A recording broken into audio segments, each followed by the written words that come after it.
형, 나 판사 됐어. 근데 아빠한테는 갈 수가 없어. 형이 전해줘. 무덤이 어디 있는지도 모르니까. 차가운 묘비 앞에서 오열하는 청년의 목소리가 바람을 타고 들려왔습니다. 그 순간 나무 뒤에 숨어있던 노인의 손에서 꽃다발이 힘없이 툭 떨어졌습니다. 아버지가 죽었다고? 대한건설 회장 강태준. 그는 28년 만에 마주친 친아들이 자신을 이미 죽은 사람으로 알고 있다는 사실에 억장이 무너져 내렸습니다. 얼굴도 모르는 아버지를 그리워하며 판사가 된 아들, 그리고 그 아들을 지키기 위해 자신의 정체를 숨겨야만 하는 재벌 회장. 서로를 그리워했지만 엇갈릴 수밖에 없었던 두 부자의 가슴 시린 운명이 이제 막 묘역의 차가운 바람 속에서 다시 쓰이기 시작합니다. 오늘의 사연 시작합니다. 구독해 주시면 채널 운용하는데 도움이 됩니다. 2024년 11월의 차가운 아침이었습니다. 서울 근교 추모공원의 묘역 사이로 찬바람이 불어왔습니다. 28세 청년 강민우가 국화한 다발을 손에 쥔 채 천천히 걸어왔습니다. 검은색 코트 자락이 바람에 펄럭였습니다. 민우는 한 묘비 앞에 멈춰 섰습니다. 묘비에는 강민준의 묘라고 새겨져 있었습니다. 민우가 무릎을 꿇고 앉았습니다. 떨리는 손으로 국화를 묘비 앞에 조심스럽게 놓았습니다. 형? 민우의 목소리가 울컥하며 잠겼습니다. 나야, 나 민우. 드디어 해냈어. 민우가 묘비를 쓰다듬었습니다. 차가운 돌의 감촉이 손끝에 전해졌습니다. 형, 나 정말 이 말이 하고 싶어서 미치는 줄 알았어. 형, 잘 들어? 아빠, 나 판사 합격했어. 이 한마디를 우리 아버지한테 직접 가서 큰절 올리며 하고 싶었는데 민우의 눈가가 붉어졌습니다. 근데 갈 수가 없어. 우리 엄마 참 독해. 아버지는 나 태어나기도 전에 교통사고로 돌아가셨다고, 무덤도 없다고. 뼈가루는 바다에 뿌렸으니까 찾을 생각도 말라고 하시네. 눈물이 민우의 뺨을 타고 뚝뚝 흘러내렸습니다. 나 어릴 때부터 소원이었잖아. 판사 되면 아버지 산소 가서 술 한잔 올리면서 아버지, 아들 왔습니다. 저 판사 됐습니다. 하고 자랑하는 거. 근데 엄마한테 아무리 물어봐도 산소 없다는 말만 하셔. 그래서 평생 아버지한테 인사 한 번 못 드렸어. 민우가 주먹으로 눈물을 벅벅 닦았습니다. 이름도 몰라, 얼굴도 몰라. 사진 한 장을 안 보여주셔. 초등학교 때 가정환경조사 썼으면 아버지 직업 칸에 항상 사망 2글자 적어야 했어. 어버이날이면. 형, 기억나지? 카네이션 달아드릴 가슴이 없어서 내가 형한테 편지 써줬잖아. 민우가 고개를 푹 떨구었습니다. 그래도 형이라도 있어서 의지하고 살았는데 형마저 5년 전에 그렇게 가버리면 어떡해. 형이 그렇게 하고 싶다던 판사, 내가 대신 잃었어. 5년이나 걸렸지만 기어이 해냈다고. 민우가 묘비에 이마를 콩 댔습니다. 아버지 산소를 모르니까 못 가잖아. 그래서 형한테라도 먼저 와서 자랑하고 싶었어. 형이 하늘에서 아버지 만나면 꼭 전해줘. 아버지, 민우가 판사 됐대요. 라고. 이 판사복 입은 모습, 아버지한테 정말 보여드리고 싶었는데 그때였습니다. 20m쯤 떨어진 나무 뒤에서 누군가가 지켜보고 있었습니다. 검은 코트를 입은 노인이었습니다. 71세의 강태준이 비서 김상무와 함께 서 있었습니다. 태준의 손에도 국화 한 다발이 들려 있었습니다. 김상무가 작은 목소리로 말했습니다. 회장님, 먼저 온 손님이 계시는 것 같습니다. 태준이 손을 들어 김상무를 제지했습니다. 기다리자. 방해하고 싶지 않구나. 태주는 멀찌감치 떨어진 곳에서 청년을 바라봤습니다. 청년의 목소리가 바람을 타고 희미하게 들려왔습니다. 아빠 무덤을 몰라서 못 간다는 말이 태준의 귓가에 비수처럼 꽂혔습니다. 아빠가 돌아가셨다는 말에 태준의 가슴이 철렁 내려앉았습니다. 태준의 손이 떨렸습니다. 꽃다발을 쥔 손에 힘이 들어갔습니다. 잠시 후 민우가 천천히 일어섰습니다. 묘비를 한 번 더 쓰다듬었습니다. 그리고 돌아섰습니다. 그 순간이었습니다. 민우와 태준의 눈이 딱 마주쳤습니다. 태준의 손에서 꽃다발이 힘없이 툭 떨어졌습니다. 국화꽃이 땅바닥에 흩어졌습니다. 민준이. 태준이 나지막이 중얼거렸습니다. 청년의 얼굴이었습니다. 5년 전 자신의 품에서 숨을 거둔 민준과 똑같은 얼굴이었습니다. 이마의 작은 점까지 같았습니다. 눈빛도 입모양도 코의 곡선까지 민준 그 자체였습니다. 태준의 머릿속에 28년 전 기억이 스쳐 지나갔습니다. 1996년 자선 행사에서 만난 초등학교 교사 이연숙. 사랑에 빠졌고 쌍둥이를 임신했습니다.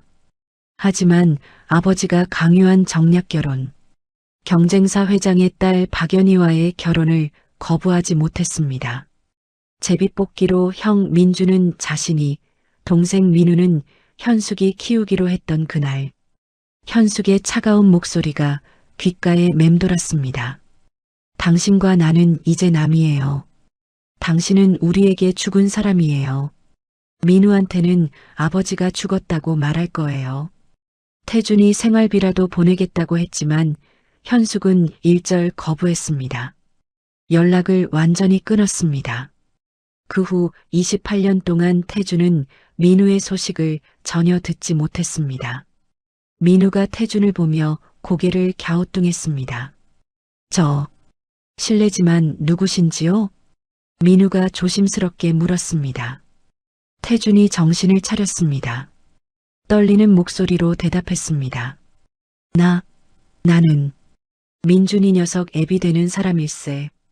민우의 눈이 동그랗게 커졌습니다. 아이고, 형 아버님이시구나. 몰라 뵀습니다. 정말 반갑습니다. 민우가 허리를 90도로 굽혀 깍듯하게 인사했습니다. 태준이 목소리를 가다듬으며 물었습니다. 혹시 자네는 우리 민준이와 어떤 사이인가? 민우가 잠시 머뭇거렸습니다. 그리고 조심스럽게 대답했습니다. 제가 5년 전에 형 입원해 계신 병원에서 자원봉사를 했었습니다. 그때 형 수발 들면서 알게 됐는데 형이 판사가 꿈이라고 하셔서요. 저도 같은 처지에 사법시험 준비하던 중이라 친형처럼 따르며 지냈습니다. 태준은 민우의 말을 들으며 가슴이 찢어지는 것 같았습니다. 저 청년이 자신의 친아들이라는 것을 알고 있었습니다. 하지만 민우는 자신이 아버지인 줄 전혀 모르고 있었습니다. 아버지가 죽었다고 철석같이 믿고 있었습니다. 태준이 조심스럽게 물었습니다. 혹시 자네 부모님은? 아버지는 뭐 하시는 분인가? 민우가 담담하게 대답했습니다. 어머니만 계십니다. 아버지는 제가 뱃속에 있을 때 교통사고로 돌아가셨습니다. 얼굴 한 번 뵌 적이 없네요. 태준의 손이 사시나무 떨듯 떨렸습니다. 심장이 쿵쿵 뛰었습니다. 그렇구만. 참 딱하구만. 그런데 자네 아까 들으니 판사 시험에 합격했다고? 민우의 얼굴에 환한 미소가 번졌습니다. 네, 올해 딱 붙었습니다, 어르신. 다음 주에 법원으로 첫 출근합니다. 태준이 주머니에서 명함을 꺼냈습니다. 축하하네. 정말 대단해. 이거 내 명함일세. 혹시라도 살다가 어려운 일 생기면 주저 말고 연락하게. 알겠나? 민우가 명함을 받아들었습니다. 대한건설 회장 강태준이라고 적혀 있었습니다. 민우의 눈이 휘둥그레졌습니다. 대한건설 회장님이시라니. 아이고, 감사합니다. 민우가 정중하게 명함을 두 손으로 꼭 쥐었습니다. 태준이 간곡하게, 정말 간절하게 말했습니다. 정말로 힘든 일 있으면 꼭 연락해야 하네. 이건 부탁일세. 민우가 다시 한번 고개를 숙여 인사했습니다. 명심하겠습니다. 감사합니다. 그럼 저는 이만 가보겠습니다. 민우가 묘소를 향해 마지막으로 꾸벅 인사를 했습니다. 그리고 천천히 걸어갔습니다. 태주는 민우의 뒷모습을 오래도록 바라봤습니다. 민우의 모습이 묘역 너머로 사라질 때까지 망부석처럼 서 있었습니다. 김상무가 조심스럽게 말했습니다. 회장님, 저분이 혹시... 태준이 고개를 끄덕였습니다. 그래, 내 아들, 내 새끼 민우야. 태준이 무릎을 꿇고 민준의 묘 앞에 털썩 주저앉았습니다. 떨어진 국화를 주워 다시 묘비 앞에 놓았습니다. 민준아. 태준의 목소리가 쇳소리처럼 떨렸습니다.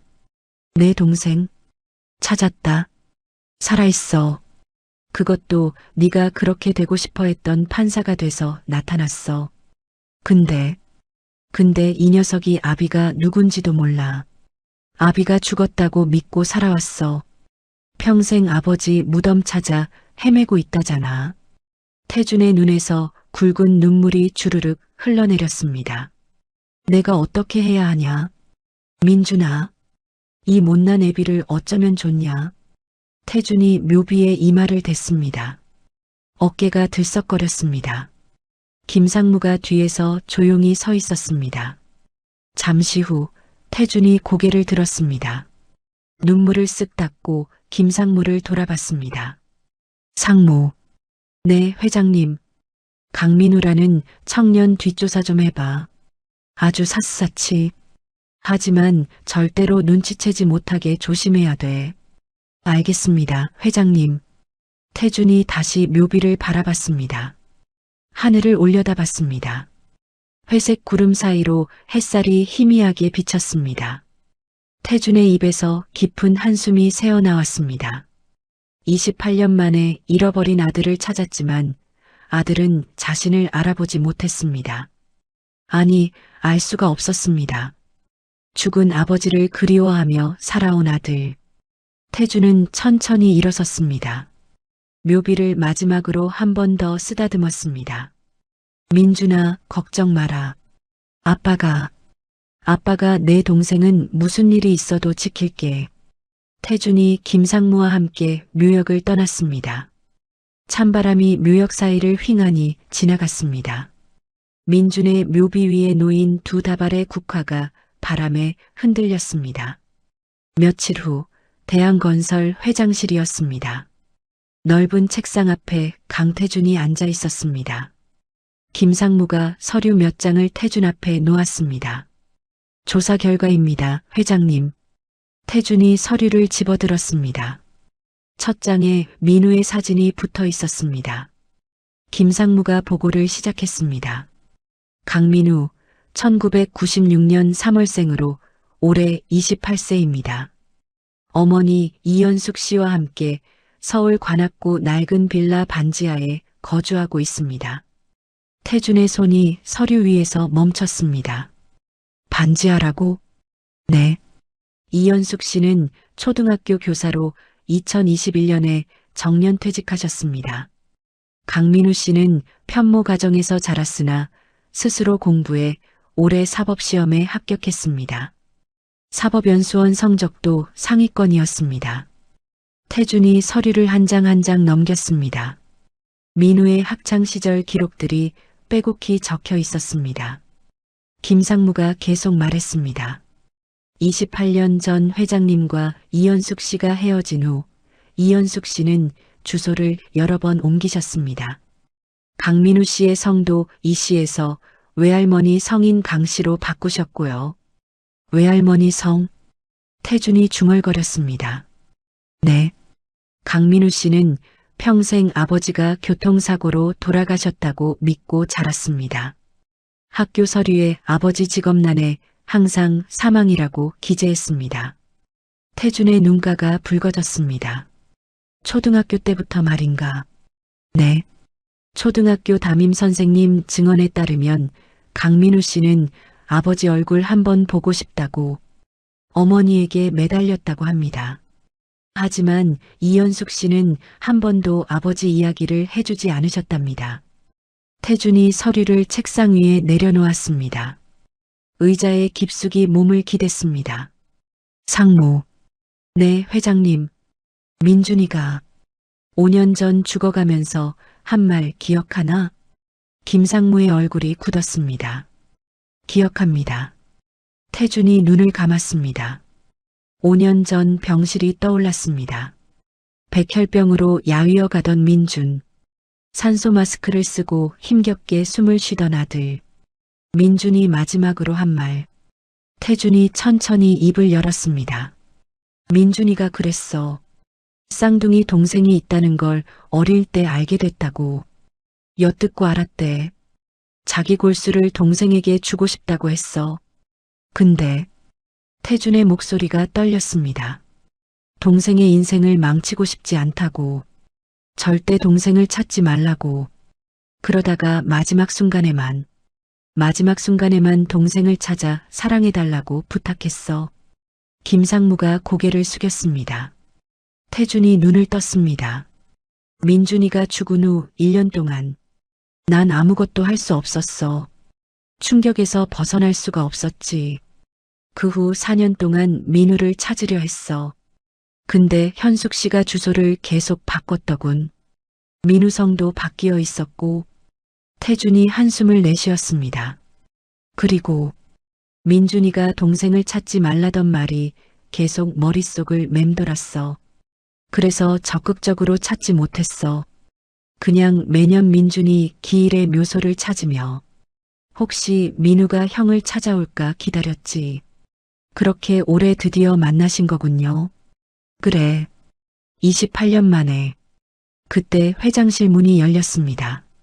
42세의 강준서가 들어왔습니다. 대한건설 부회장이었습니다. 아버지, 찾으셨습니까? 태준이 준서를 보며 고개를 끄덕였습니다. 앉아라. 준서가 태준 맞은편 의자에 앉았습니다. 김상무가 조용히 물러났습니다. 태준이 준서를 바라봤습니다. 준서야, 너한테 할 말이 있다. 무슨 말씀이십니까?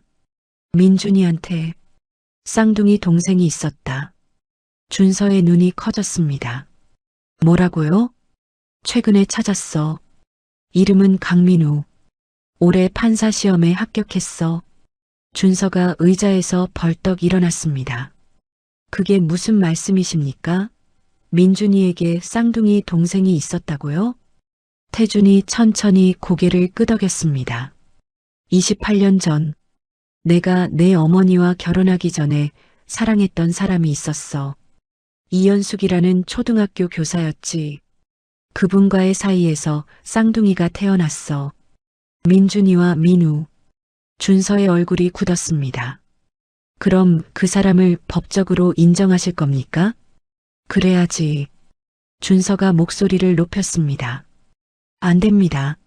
28년간 숨겨진 혼외 자식이 갑자기 나타나면 상속권이 어떻게 됩니까? 대한건설 지분은요? 재산 분할은요? 모든 게 달라집니다. 태준이 차분하게 말했습니다. 알고 있다. 저는 20년 넘게 후계자로 키워졌습니다. 아버지를 위해 모든 걸 바쳤습니다. 그런데 갑자기 나타난 이복 형제 때문에 제 자리가 흔들린다면 가만히 있지 않겠습니다. 준서의 목소리가 떨렸습니다. 태준이 서랍에서 낡은 일기장을 꺼냈습니다. 민준의 일기장이었습니다. 이걸 읽어봐라. 태준이 일기장을 펼쳤습니다. 마지막 페이지를 준서에게 보여줬습니다. 준서가 일기장을 들여다봤습니다. 민준의 마지막 글이 적혀 있었습니다. 민우야, 형이 없어도 잘 살아줘. 넌 강한 아이니까. 그리고 아버지를 용서해줘. 아버지도 힘든 분이셨어. 우리 모두 행복했으면 좋겠어. 사랑해, 동생아. 준서의 손이 떨렸습니다. 태준이 조용히 말했습니다. 민준이가 마지막으로 동생을 부탁했어. 내가 어떻게 그 아이를 외면할 수 있겠나. 하지만 민우는 자신이 아버지인 줄도 몰라. 아버지가 죽었다고 믿고 자랐어. 가난하게 아버지 없이 손가락질 받으며 자라서 스스로 판사가 된 아이야. 준서가 입술을 깨물었습니다. 태준이 준서를 바라봤습니다. 준서야, 이해해다오. 준서가 고개를 저었습니다. 이해할 수 없습니다. 준서가 회장실을 나갔습니다. 문이 쾅 닫혔습니다. 태준이 한숨을 내쉬었습니다. 다시 민준의 일기장을 펼쳤습니다. 민준의 글씨를 한자 한자 쓰다듬었습니다. 같은 시각 관악구 낡은 빌라였습니다. 반지하 집안은 어두웠습니다. 작은 창문으로 희미한 빛만 들어왔습니다.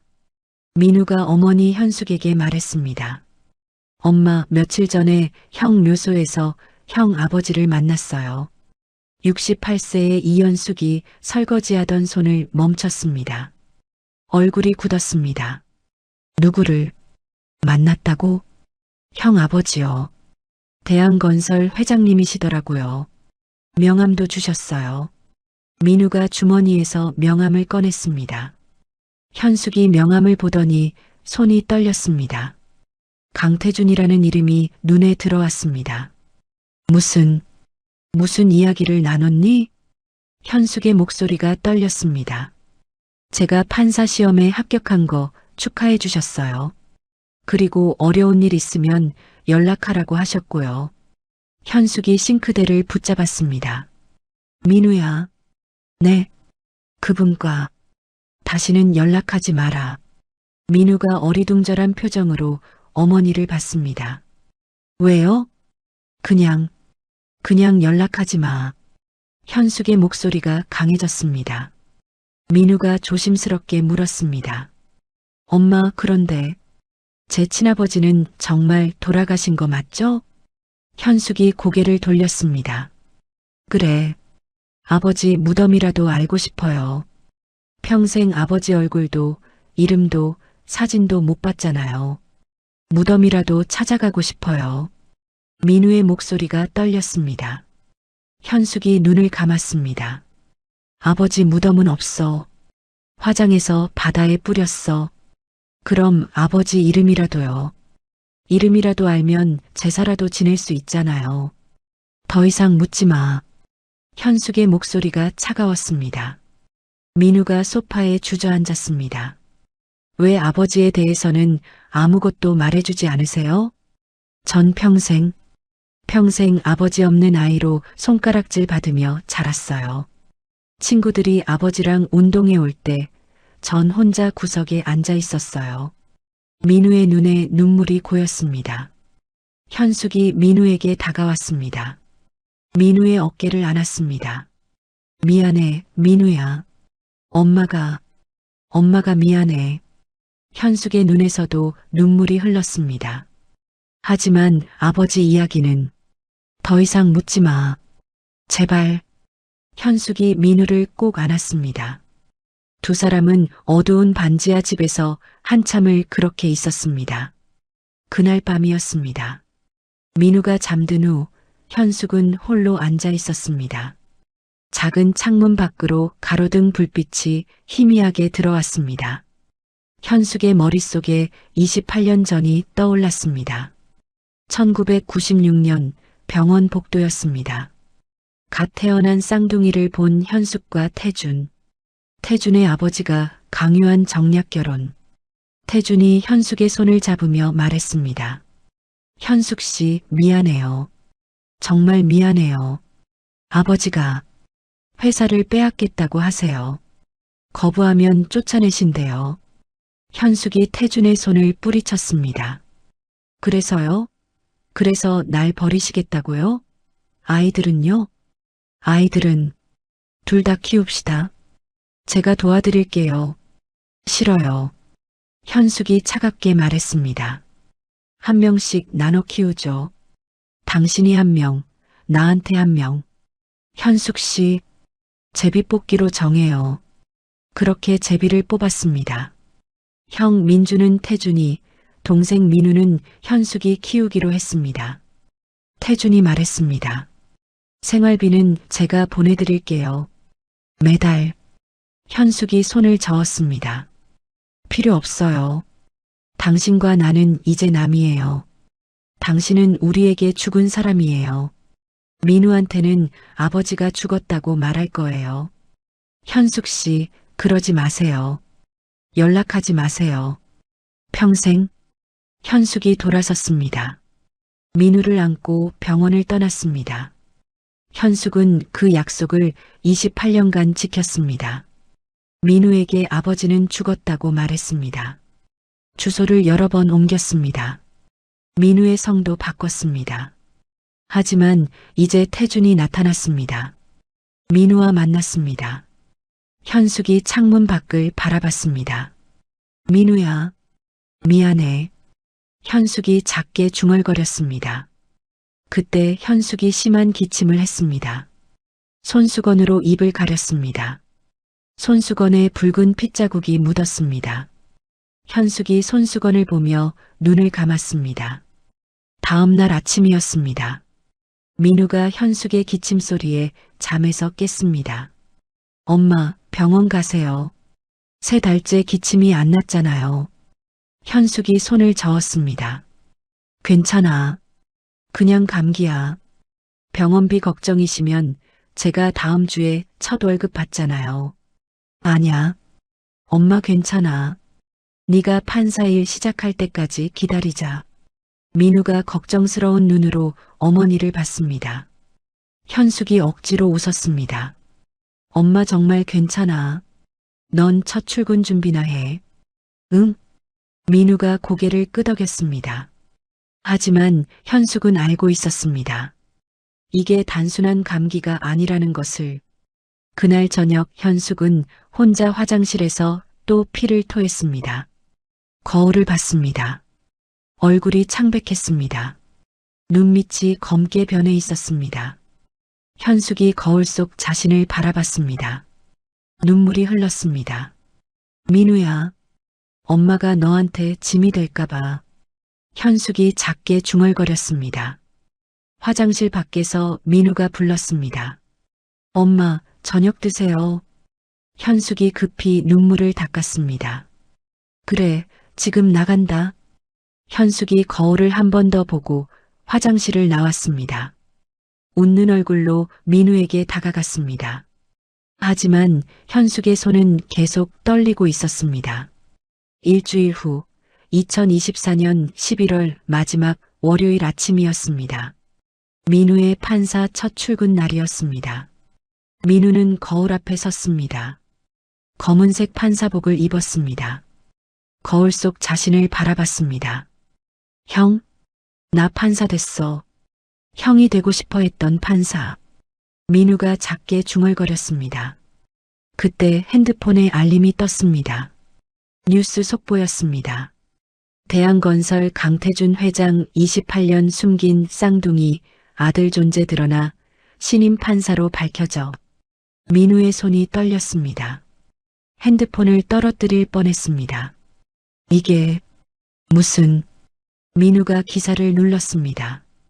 강태준 회장이 28년 전 이현숙이라는 여성과의 사이에서 쌍둥이를 낳았으나 정략 결혼을 위해 한 명만 키우고 나머지 한 명은 어머니가 키웠다. 최근 그 아들 강민우가 판사 시험에 합격해 신임 판사로 임관 예정이다. 법조계에서는 재벌가 자녀의 판사 임관이 공정성 논란을 불러일으킬 수 있다는 우려가. 민우가 기사를 다시 읽었습니다. 28년 전 쌍둥이를 낳았다는 문장. 이현숙이라는 어머니 이름. 민우의 머릿속이 하얘졌습니다. 쌍둥이. 라고? 형과 나? 민우의 입에서 떨리는 목소리가 나왔습니다. 강태준 회장이. 내 아버지? 민우가 소파에 주저앉았습니다. 핸드폰을 떨어뜨렸습니다. 5년 전 병원에서 만났던 형. 며칠 전 묘소에서 만난 강태준 회장. 그 사람이 자신의 친아버지였습니다. 평생 죽었다고 믿었던 아버지가 살아있었습니다. 그것도 재벌이었습니다. 민우가 급히 핸드폰을 집어들었습니다. 어머니에게 전화를 걸었습니다. 엄마. 민우의 목소리가 떨렸습니다. 전화 너머로 현숙의 떨리는 목소리가 들렸습니다. 민우야. 기사 봤니? 이게 무슨 일이에요? 강태준 회장이 제 아버지라고요? 형이 제 쌍둥이 형이었다고요? 미안해, 민우야. 정말 미안해. 왜 말해주지 않으셨어요? 전 평생 아버지가 죽었다고 믿고 살았잖아요. 아버지 무덤을 찾아 헤맸잖아요. 민우가 소리쳤습니다. 현숙이 흐느꼈습니다. 그 사람은 우리를 버렸어. 28년 전에 우리를 버렸어. 정략 결혼을 선택했어. 쌍둥이 중 한 명만 데려가고 한 명은 나한테 맡겼어. 그 후 28년 동안 한 번도 찾아오지 않았어. 그래도 알 권리가 있었잖아요. 민우의 목소리가 울먹였습니다. 전 평생 죽은 아버지를 그리워하며 살았어요. 알고 보니 아버지는 살아있었고 재벌이었고 쌍둥이 형도 있었어요. 엄마는 그걸 다 알면서 숨겼던 거예요? 민우야, 이제 어떡해요? 모두가 알았어요. 전 이제 어떻게 판사 일을 해요? 민우가 전화를 끊었습니다. 바닥에 주저앉았습니다. 법원 출근 시간이 다가오고 있었습니다. 하지만 민우는 움직일 수가 없었습니다. 1시간 후 서울중앙지방법원이었습니다. 민우가 법원 정문을 들어섰습니다. 복도에서 동료 판사들이 수군거렸습니다. 저 사람이 재벌 아들이래. 판사 시험 합격한 거 숨기고 있었대. 공정한 재판을 할 수 있을까? 재벌 편들지 않을까? 민우가 고개를 숙이고 걸었습니다. 귓가에 속삭임들이 박혔습니다. 사법연수원 동기 한지영이 다가왔습니다. 민우 씨. 지영이 민우의 팔을 잡았습니다. 민우가 고개를 들었습니다. 지영의 걱정스러운 눈빛이 보였습니다. 괜찮아요? 괜찮지 않아요. 전 아무것도 몰랐어요. 저도 피해자예요. 민우의 목소리가 떨렸습니다. 지영이 민우의 손을 꼭 잡았습니다. 알아요. 민우 씨가 그런 사람 아니라는 거 알아요. 고마워요. 민우가 작게 미소 지었습니다. 선서식장으로 향했습니다. 신임 판사 50명이 모여 있었습니다. 법원장이 단상에 섰습니다. 법 앞에 평등하다는 헌법 정신을 실현해야 합니다. 어떠한 편견이나 이해관계에도 흔들리지 않는 공정한 재판을 해야 합니다. 법원장의 목소리가 울렸습니다. 민우가 선서문을 읽었습니다. 또박또박 읽었지만 목소리가 떨렸습니다. 주변의 시선이 느껴졌습니다. 의심의 눈빛들이었습니다. 선서식이 끝났습니다. 민우가 자신의 사무실로 향했습니다. 사무실 문을 열었습니다. 책상 위에 무언가 놓여 있었습니다. 빨간 스프레이로 쓴 쪽지였습니다. 재벌 아들인데 판사? 네가 무슨 정의를 논해. 썩 꺼져. 민우의 손이 떨렸습니다. 쪽지를 구겨 쓰레기통에 던졌습니다. 의자에 앉았습니다. 머리를 감싸쥐었습니다. 오후였습니다. 법원장이 민우를 호출했습니다. 법원장실에 들어갔습니다. 법원장이 심각한 표정으로 앉아 있었습니다. 강민우 판사. 네, 원장님. 기사로 인해 여론이 악화되고 있네. 법조계에서도 우려의 목소리가 나오고 있고. 법원장이 서류를 민우 앞에 놓았습니다. 국민청원에 자네 판사 자격을 박탈해달라는 청원이 올라왔어. 벌써 5,000명이 서명했네. 민우가 서류를 받습니다. 손이 떨렸습니다. 진실이 명확해질 때까지 대기 발령을 내릴 수밖에 없네. 약 한 달 후 여론이 진정되면 복직시키도록 하겠네. 원장님, 미안하네. 하지만 법원의 공정성을 위해서라네. 민우가 고개를 숙였습니다. 알겠습니다. 민우가 법원장실을 나왔습니다. 복도를 걷는데 핸드폰이 울렸습니다. 이웃 아주머니였습니다. 민우야, 너희 엄마가 쓰러지셨어. 민우가 달려갔습니다. 법원을 빠져나와 택시를 잡았습니다. 집에 도착했습니다. 현숙이 거실 바닥에 쓰러져 있었습니다. 의식을 잃은 채 입에서 피를 흘리고 있었습니다. 엄마, 민우가 현숙을 안았습니다. 119요. 빨리요. 이웃 아주머니가 전화를 걸었습니다. 구급차가 왔습니다. 현숙을 들것에 실었습니다. 민우가 구급차에 함께 탔습니다. 서울대학교병원 응급실이었습니다. 의사가 나왔습니다. 보호자 되시나요? 네, 아들입니다. 환자가 심한 객혈 증상을 보였습니다. CT와 조직 검사가 필요합니다. 상태가 심각해 보입니다. 민우의 얼굴이 하얘졌습니다. 심각하다니. 무슨 병인가요? 아직 확정할 수는 없지만 검사 결과를 보고 말씀드리겠습니다. 의사가 돌아갔습니다. 민우가 응급실 의자에 주저앉았습니다. 머리를 감싸쥐었습니다. 다음 날 오후였습니다. 민우가 진료실에 앉았습니다. 의사가 심각한 표정으로 CT 사진을 보여줬습니다. 간암 말기입니다. 폐로 전이된 상태고요. 민우의 손이 책상을 움켜쥐었습니다. 이미 1년에서 2년 전부터 시작됐을 겁니다. 말기암은 완치가 어렵습니다. 하지만 항암 치료로 생명을 연장할 수 있습니다. 얼마나 사실 수 있나요? 민우의 목소리가 떨렸습니다. 치료를 받으면 1년에서 2년 받지 않으면 6개월에서 1년 정도입니다. 치료비는 얼마나 드나요? 항암 치료가 회당 200만 원입니다. 최소 10회는 필요합니다. 입원비와 약값을 합치면 총 5천만 원 정도 예상됩니다. 민우가 눈을 감았습니다. 보험은 있으신가요? 엄마가 은퇴 후 보험을 정리하셨어요. 저도 판사 첫 월급을 아직 못 받아서 의료비 지원 제도를 알아보세요. 도움이 될 겁니다. 의사가 안타까운 표정으로 말했습니다. 민우가 진료실을 나왔습니다. 복도 구석에 주저앉았습니다. 지갑을 꺼냈습니다. 50만 원이 전부였습니다. 통장 잔고도 30만 원뿐이었습니다. 합쳐서 80만 원. 첫 항암 치료비 200만 원조차 없었습니다. 민우가 주머니를 뒤졌습니다. 며칠 전 받은 명함이 손에 잡혔습니다. 대한건설 회장 강태준. 민우가 명함을 바라봤습니다. 한참을 바라봤습니다. 복도를 오갔습니다. 1시간이 지났습니다. 중환자실 유리창 너머로 현숙이 보였습니다. 산소 마스크를 쓰고 누워 있었습니다.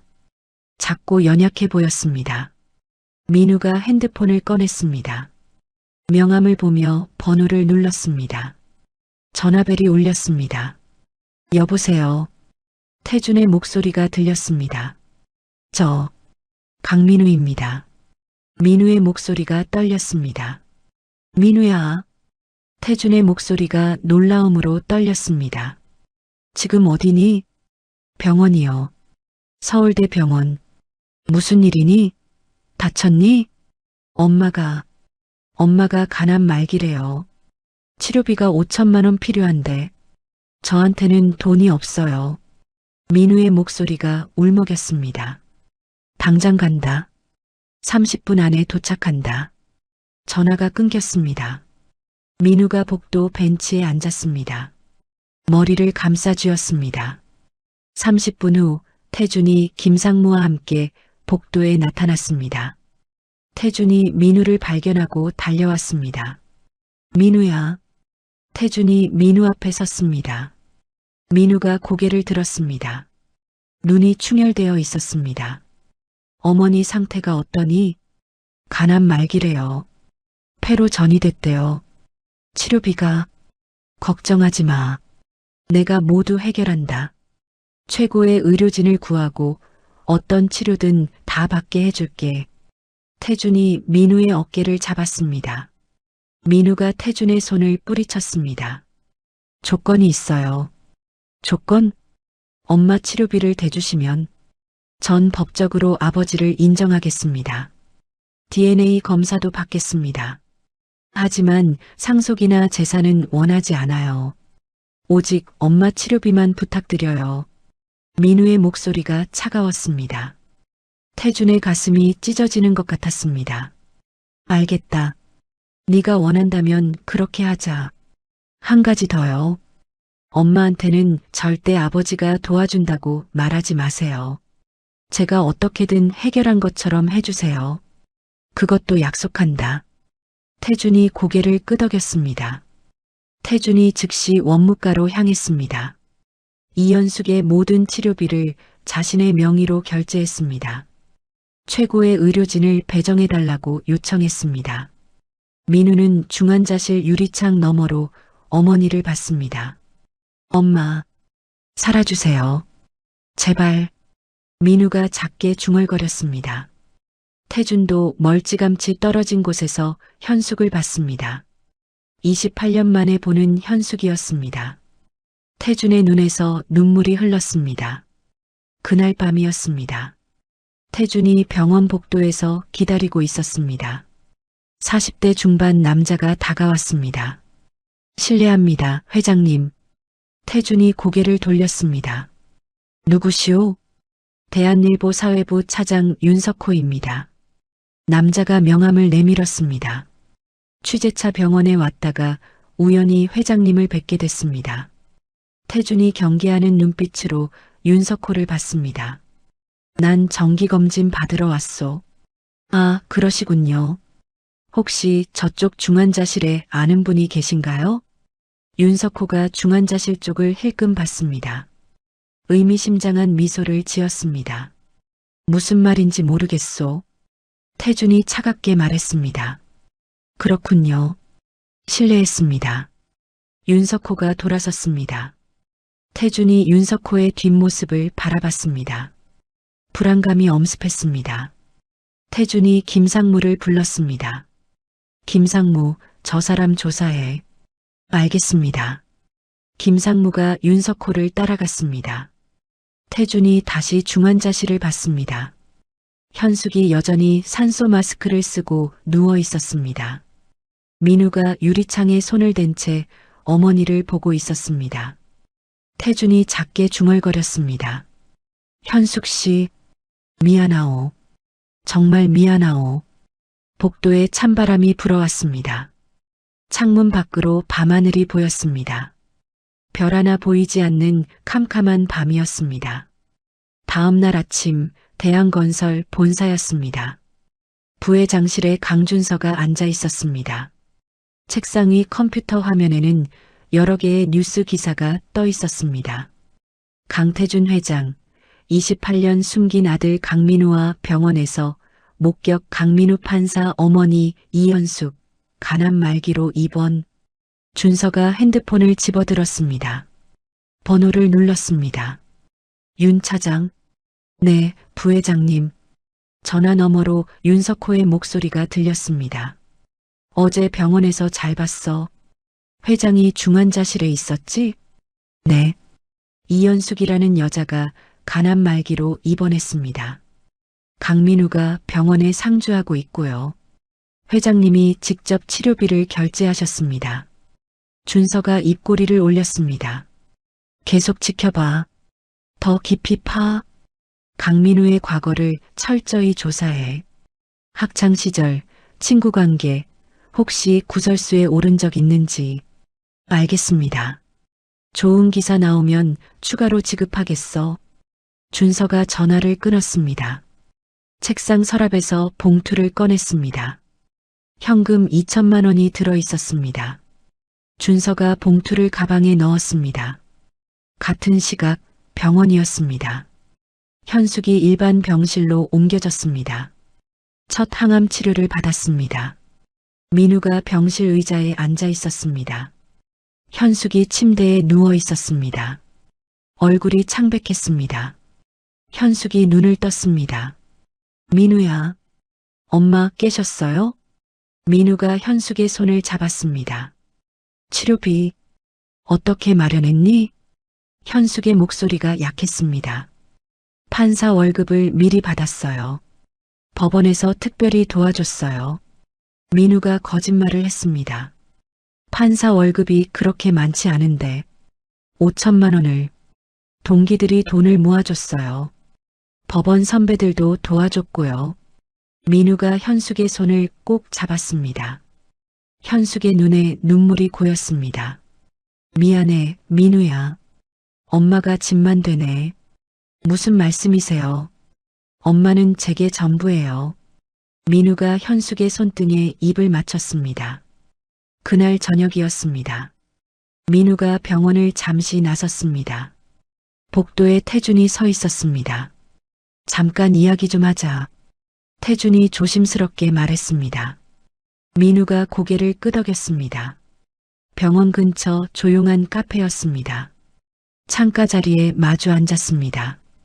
태준이 커피를 한 모금 마셨습니다.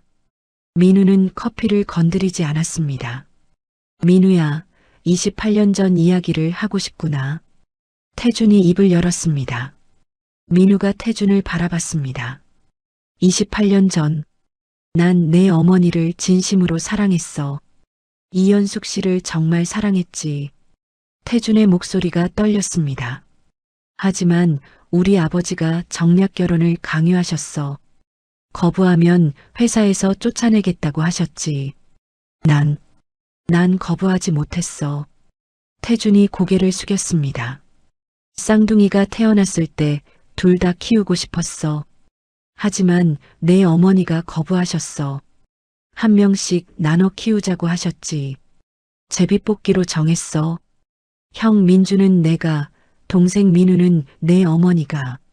민우의 주먹이 떨렸습니다. 민준이가 5년 전 백혈병으로 세상을 떠났어. 태준이 가방에서 낡은 일기장을 꺼냈습니다. 이게 민준이가 남긴 일기장이야. 태준이 일기장을 민우 앞에 놓았습니다. 민우가 떨리는 손으로 일기장을 집어들었습니다. 펼쳤습니다. 2019년 1월 1일. 새해가 밝았다. 올해는 꼭 사법시험에 합격하고 싶다. 판사가 되어서 정의로운 세상을 만들고 싶다. 그리고 민우를 만나고 싶다. 민우의 눈이 커졌습니다. 형이 저를 알고 있었어요? 그래. 어릴 때 엿듣고 알게 됐대. 민우가 다음 페이지를 넘겼습니다. 2019년 3월 10일. 백혈병 판정을 받았다. 골수 이식을 받으면 살 수 있다고 한다. 쌍둥이인 민우의 골수가 맞을 확률이 높다고. 하지만 민우를 찾아서 나 죽으니까 골수저라고 할 수 없다. 민우는 민우 인생이 있는데 나 때문에 희생시킬 순 없다. 차라리 내가 죽는 게 낫다. 민우의 손이 떨렸습니다. 눈물이 일기장에 떨어졌습니다. 2019년 4월 5일. 아버지가 민우를 찾겠다고 하셨다. 말렸다. 민우를 찾아서 골수 달라고 할 순 없다. 민우야, 미안해. 형이 너를 만나지 못해서, 형이 너를 지켜주지 못해서. 민우가 마지막 페이지를 펼쳤습니다. 2019년 4월 20일. 민우야, 형이 없어도 잘 살아줘. 넌 강한 아이니까. 그리고 아버지를 용서해줘. 아버지도 힘든 분이셨어. 우리 모두 행복했으면 좋겠어. 사랑해, 동생아. 민우가 일기장을 덮었습니다. 얼굴을 손으로 감쌌습니다. 어깨가 떨렸습니다. 형이 나를. 민우의 목소리가 울먹였습니다.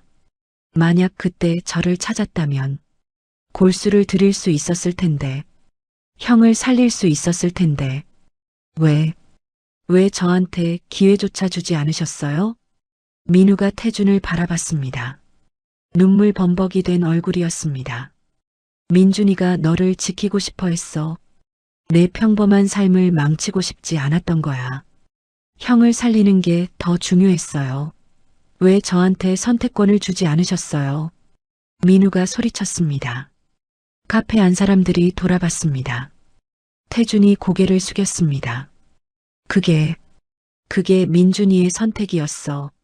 나도 민준이를 말리지 못한 걸 평생 후회하고 있어. 민우가 일기장을 가슴에 안았습니다. 이제라도 아버지와 아들로 지내고 싶구나. 태준이 조심스럽게 말했습니다. 민우가 고개를 저었습니다. 28년 동안 저와 엄마를 버린 사람을 어떻게 아버지라고 불러요? 민우의 목소리가 차가웠습니다. 전 단지 엄마 치료비 때문에 거래한 거예요. 아버지로 인정한다는 건 법적인 것뿐이에요. 마음으로는 절대 받아들일 수 없어요. 민우야, 형 일기장은 가져가도 될까요? 민우가 일기장을 들어 올렸습니다. 그래, 네가 가져라. 태준이 고개를 끄덕였습니다. 민우가 일어섰습니다. 시간을 주세요. 천천히 관계를 회복하고 싶구나. 태준이 말했습니다. 민우는 대답하지 않았습니다. 일기장만 꼭 쥔 채 카페를 나갔습니다. 태준이 창밖을 바라봤습니다. 민우의 뒷모습이 멀어졌습니다. 태준의 눈에서 눈물이 흘렀습니다. 며칠 후였습니다. 민우가 집 앞에 도착했습니다. 기자들이 우르르 몰려왔습니다. 강민우 씨, 재벌 아버지를 인정하십니까? 치료비를 받은 대가로 상속권을 요구하실 겁니까? 판사 자격이 있다고 생각하십니까? 28년 동안 왜 아버지를 찾지 않으셨습니까? 플래시가 터졌습니다. 마이크가 얼굴 앞으로 쏟아졌습니다. 민우가 고개를 숙이고 집 안으로 뛰어들어갔습니다. 문을 쾅 닫았습니다. 잠갔습니다. 커튼을 쳐버렸습니다. 바닥에 주저앉았습니다. 핸드폰을 켰습니다. 수백 개의 메시지가 쌓여 있었습니다. 판사 주제에 재벌 아버지 돈 받아먹고 사람 같지도 않은 놈 내 엄마도 암 걸린 게 다 너 때문이다. 재벌 아들은 판사 하지 마라. 민우가 핸드폰을 던졌습니다. 벽에 부딪혀 떨어졌습니다.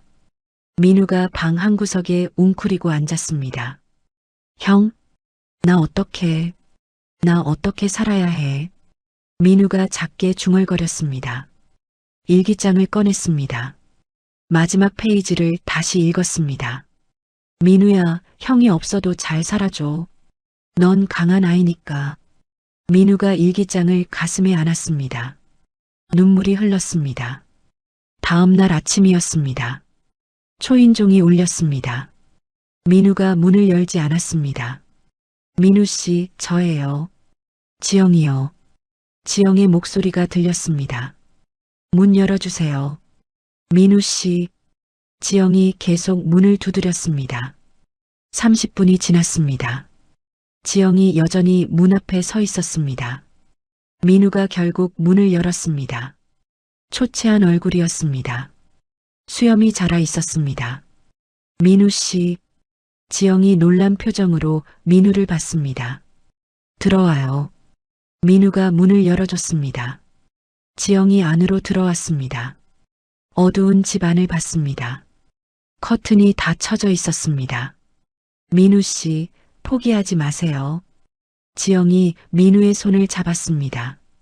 진실은 반드시 밝혀질 거예요. 민우 씨는 잘못한 게 없어요. 떳떳해야 해요. 하지만 모두가 절 의심하고 있어요. 판사 자격도 박탈당했어요. 엄마는 죽어가고 있고 아버지라는 사람은 28년 만에 나타나서 제 인생을 망쳐놓았어요. 민우의 목소리가 떨렸습니다. 지영이 민우를 껴안았습니다. 혼자가 아니에요. 제가 옆에 있어요. 지영이 속삭였습니다. 민우가 지영의 품에서 울었습니다. 오랫동안 참았던 눈물이 쏟아졌습니다. 지영이 민우의 등을 토닥였습니다. 괜찮아요. 다 괜찮아질 거예요. 지영이 계속 말했습니다. 창문 밖으로 햇살이 조금씩 들어왔습니다. 커튼 틈새로 빛이 새어 들어왔습니다. 민우가 지영의 품에서 천천히 고개를 들었습니다. 눈물 범벅인 얼굴이었습니다. 지영이 민우의 눈물을 닦아줬습니다. 이제 씻고 밥 먹어요. 제가 해줄게요. 지영이 부엌으로 향했습니다. 민우가 지영의 뒷모습을 바라봤습니다. 작게 고개를 끄덕였습니다. 창밖으로 따뜻한 햇살이 집 안으로 들어왔습니다. 어둠이 조금씩 걷히고 있었습니다. 2주일 후 대한건설 본사 대회의실이었습니다. 긴 테이블 양쪽으로 이사진들이 앉아 있었습니다. 준서도 자리에 앉았습니다. 태준이 단상에 섰습니다. 긴급 이사회를 소집한 이유는 중요한 발표가 있어서입니다. 태준이 서류를 펼쳤습니다. 강민우를 법적으로 제 친아들로 인정하겠습니다. DNA 검사 결과도 99.99% 일치했습니다. 개인 재산의 일부를 상속하겠습니다. 이사진들이 웅성거렸습니다. 준서가 일어섰습니다. 회사 경영권에 영향을 미치는 사안입니다. 이사회 동의가 필요합니다. 태준이 봉투에서 종이 몇 장을 꺼냈습니다. 이사진들에게 돌렸습니다. 이건 제 아들 민준이가 남긴 일기장 복사본입니다. 읽어보십시오. 이사진들이 종이를 받아들었습니다. 민준의 마지막 일기가 적혀 있었습니다. 민우야, 형이 없어도 잘 살아줘. 아버지를 용서해줘. 우리 모두 행복했으면 좋겠어. 사랑해, 동생아. 이사진들의 표정이 숙연해졌습니다. 태준이 말했습니다. 동생을 부탁한다는 형의 유언입니다. 제가 어떻게 그 아이를 외면할 수 있겠습니까? 준서가 자리에 앉았습니다. 더 이상 말하지 않았습니다. 회의가 끝났습니다. 태준이 김상무를 불렀습니다. 언론 인터뷰 요청을 모두 받아들여. 내가 직접 28년 전 진실을 밝히겠어. 알겠습니다, 회장님. 그날 오후였습니다. 대한건설 본사 대강당에 100명이 넘는 기자들이 모였습니다. 카메라가 빽빽이 들어섰습니다. 태준이 단상에 올랐습니다. 플래시가 터졌습니다. 태준이 마이크 앞에 섰습니다. 오늘 이 자리에 선 것은 28년 전 제 잘못을 고백하기 위해서입니다. 태준의 목소리가 떨렸습니다. 28년 전 저는 이현숙 씨를 진심으로 사랑했습니다. 하지만 정략 결혼을 거부하지 못했습니다. 비겁했습니다. 기자들이 받아 적었습니다. 쌍둥이 중 민주는 제가 키웠고 민우는 이현숙 씨가 키우셨습니다. 민주는 5년 전 백혈병으로 세상을 떠났습니다. 최근에야 민준의 묘소에서 우연히 민우를 만났습니다. 한 기자가 손을 들었습니다. 민우가 재산 때문에 접근했다는 의혹은 어떻게 생각하십니까? 태준이 고개를 저었습니다. 그것은 사실이 아닙니다. 태준의 목소리가 커졌습니다. 오히려 민우는 자신이 아버지인 줄도 몰랐습니다. 아버지가 죽었다고 믿으며 자랐습니다. 제가 먼저 찾아갔습니다.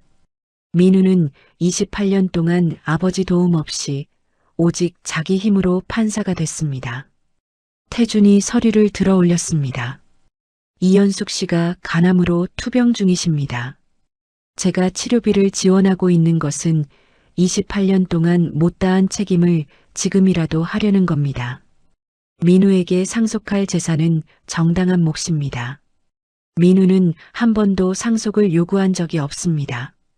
오히려 거부했습니다. 태준의 눈가가 붉어졌습니다. 제 때문에 민우가 상처받고 있습니다. 그게 가장 미안합니다. 태준이 고개를 숙였습니다. 눈물이 떨어졌습니다. 카메라 플래시가 쏟아졌습니다. 그날 저녁 뉴스가 나왔습니다. 강태준 회장, 28년 만에 아들 찾아 책임지려 해. 강민우 판사, 재벌 도움 없이 스스로 판사된 입지전적 인물. 쌍둥이 형 민준의 유언, 동생 사랑해달라, 감동적 형제애. 인터넷 댓글이 달라졌습니다. 처음엔 돈 때문인 줄 알았는데 아니었네. 오히려 아버지가 찾아간 거였구나. 28년 동안 아버지 없이 자라서 판사 된 거 대단하다. 민우는 병원 병실에서 뉴스를 봤습니다. 현숙도 침대에 누워 함께 봤습니다. 민우야. 현숙이 민우의 손을 잡았습니다. 괜찮아요, 엄마. 민우가 작게 미소 지었습니다. 하지만 준서는 가만히 있지 않았습니다. 그날 밤 조용한 일식집 룸이었습니다. 준서와 윤석호가 마주 앉았습니다. 민우의 과거를 더 파라고 했지? 준서가 물었습니다. 네. 중학교 동창들을 만나봤습니다. 윤석호가 서류를 꺼냈습니다. 빚이 많은 사람을 찾았습니다. 최민석이라는 사람인데요. 돈만 주면 민우가 학교 폭력을 저질렀다고 증언하겠답니다. 준서의 눈이 반짝였습니다. 얼마를 원하지? 5천만 원입니다. 좋아. 그 사람을 내일 데려와. 며칠 후였습니다. 준서의 부회장실에 40대 초반 남자가 들어왔습니다. 최민석이었습니다. 준서가 서류를 내밀었습니다. 여기 서명하시오. 5천만 원을 지금 바로 드리겠소. 최민석이 서류를 받습니다. 이거 거짓말을 하는 건데 괜찮을까요? 최민석의 목소리가 떨렸습니다. 위증죄로 걸리더라도 최고의 변호사를 선임해 드리겠소. 벌금만 내면 됩니다. 빚도 다 갚아드리고요. 준서가 통장을 보여줬습니다. 5천만 원이 찍혀 있었습니다. 최민석이 망설였습니다. 가족이 있지 않소?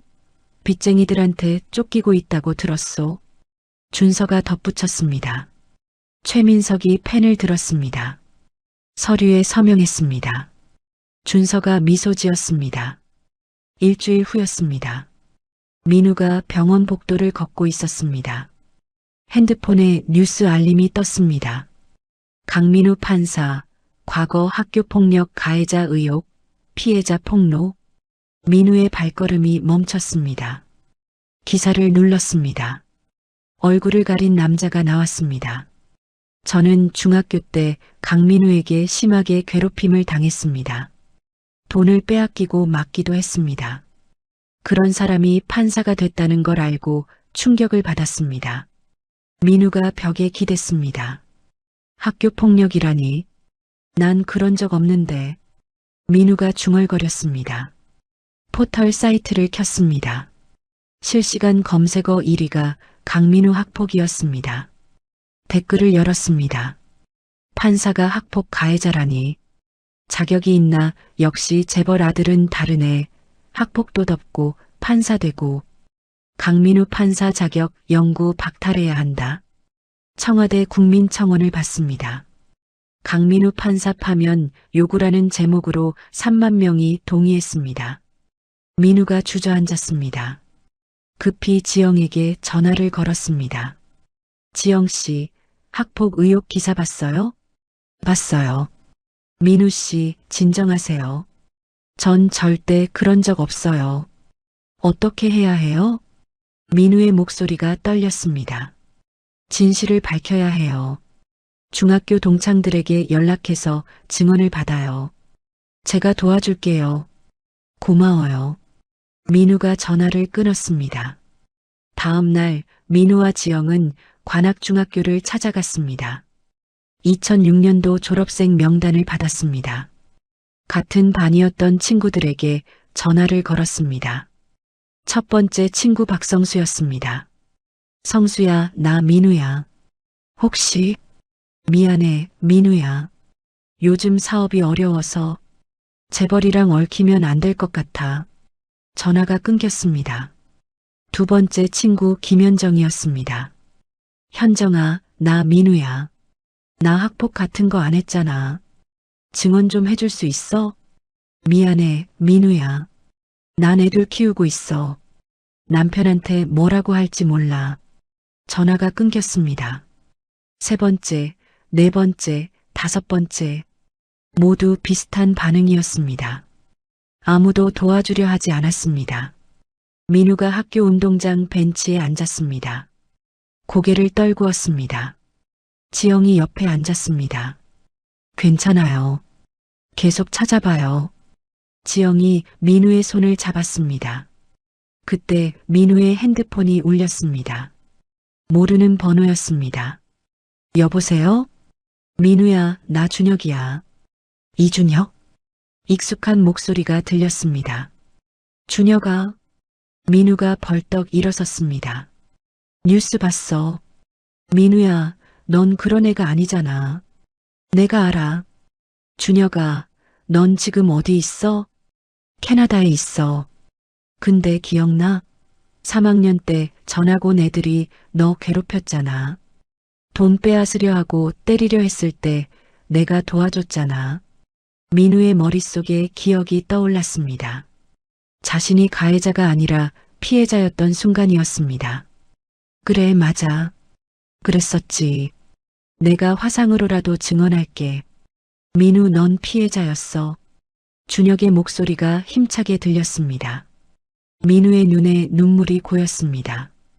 고마워, 준혁아. 정말 고마워. 같은 시각 대한건설 회장실이었습니다. 태준이 김상무의 보고를 듣고 있었습니다. 피해자라고 주장하는 사람은 최민석입니다. 현재 무직이고 빚이 5천만 원 있습니다. 김상무가 서류를 넘겼습니다. 이 사건이 터지기 일주일 전 최민석의 계좌에 정체불명의 계좌에서 5천만 원이 입금됐습니다. 태준의 눈빛이 날카로워졌습니다. 그 계좌 주인을 찾았나? 네. 준서 부회장님이 만든 비자금 계좌입니다. 김상무가 조심스럽게 말했습니다. 태준의 손이 떨렸습니다. 책상을 내리쳤습니다. 준서를. 태준이 소리쳤습니다. 지금 당장 불러. 준서가 회장실로 들어왔습니다. 아버지, 부르셨습니까? 네가 민우를 음해했지? 태준이 서류를 던졌습니다. 서류가 준서 앞에 떨어졌습니다. 최민석에게 5천만 원 준 증거가 다 있다. 준서가 서류를 봤습니다. 얼굴이 굳었습니다. 28년 동안 후계자로 키워졌는데 갑자기 나타난 이복 형제 때문에 제자리가 위협받는데 어떻게 가만히 있습니까? 준서가 소리쳤습니다. 아버지가 28년 전에 바람 피워서 아이를 낳은 게 먼저 잘못 아니냐? 준서야. 태준이 한숨을 내쉬었습니다. 대한건설도 상속권도 다 제 겁니다. 아버지가 절 후계자로 키웠잖아요. 준서의 목소리가 떨렸습니다. 태준이 준서를 바라봤습니다. 깊은 실망이 눈에 담겼습니다. 넌 그런 아이가 아니었는데 언제부터 이렇게 변했니? 변한 게 아니에요. 원래 이랬어요. 아버지가 몰랐을 뿐이에요. 준서가 돌아섰습니다. 회장실을 나갔습니다. 태준이 의자에 주저앉았습니다. 고개를 떨구었습니다. 상무, 최민석을 찾아. 네, 회장님. 태준이 최민석을 만났습니다. 조용한 사무실이었습니다. 1억을 드리겠소. 진실을 말해주시오. 태준이 통장을 보여줬습니다. 최민석이 망설였습니다. 위증죄로 처벌받을 텐데요. 최고의 변호사를 선임해드리겠소. 집행유예를 받을 수 있도록 도와드리겠소. 빚도 다 갚아드리고 새 출발할 수 있게 직장도 알선해드리겠소. 최민석이 사흘 고민했습니다. 결국 수락했습니다. 일주일 후였습니다. 최민석이 기자회견을 열었습니다. 카메라 플래시가 터졌습니다. 저는 돈을 받고 거짓 증언을 했습니다. 최민석이 고개를 숙였습니다. 강민우 판사는 학교 폭력을 한 적이 없습니다. 오히려 민우가 괴롭힘을 당했습니다. 대한건설 부회장 강준서가 저에게 5천만 원을 주고 거짓 증언을 요구했습니다. 기자회견장이 술렁였습니다. 기자들이 질문을 쏟아냈습니다. 검찰이 즉시 준서를 소환 조사했습니다. 뉴스가 나왔습니다. 강민우 판사, 이복 형제의 음모로 무고하게 모함당해 강준서 부회장, 동생 음해위에 5천만 원 뇌물, 검찰 수사 법조계, 강민우 판사 즉시 복직시켜야 지지 성명 이어져 여론이 완전히 바뀌었습니다. 민우는 집에서 뉴스를 봤습니다. 진실이 밝혀졌지만 한 달 넘게 받은 상처는 쉽게 아물지 않았습니다. 초인종이 울렸습니다. 문을 열었습니다. 지영이 서 있었습니다. 진실이 밝혀졌어요. 지영이 민우를 껴안았습니다. 이제 괜찮아요. 다시 판사 일할 수 있어요. 민우가 지영의 품에서 울었습니다. 한 달 동안 쌓였던 억울함과 분노와 슬픔이 쏟아졌습니다. 지영이 민우의 등을 토닥였습니다. 다 지나갔어요. 이제 괜찮아요. 지영이 속삭였습니다. 창밖으로 따뜻한 햇살이 들어왔습니다. 긴 터널을 지나 빛이 보이기 시작했습니다. 일주일 후 서울중앙지방법원이었습니다. 법원장실 문이 열렸습니다. 민우가 들어갔습니다. 법원장이 자리에서 일어났습니다. 깊게 고개를 숙였습니다. 강민우 판사, 정말 미안하네. 법원장의 목소리가 떨렸습니다.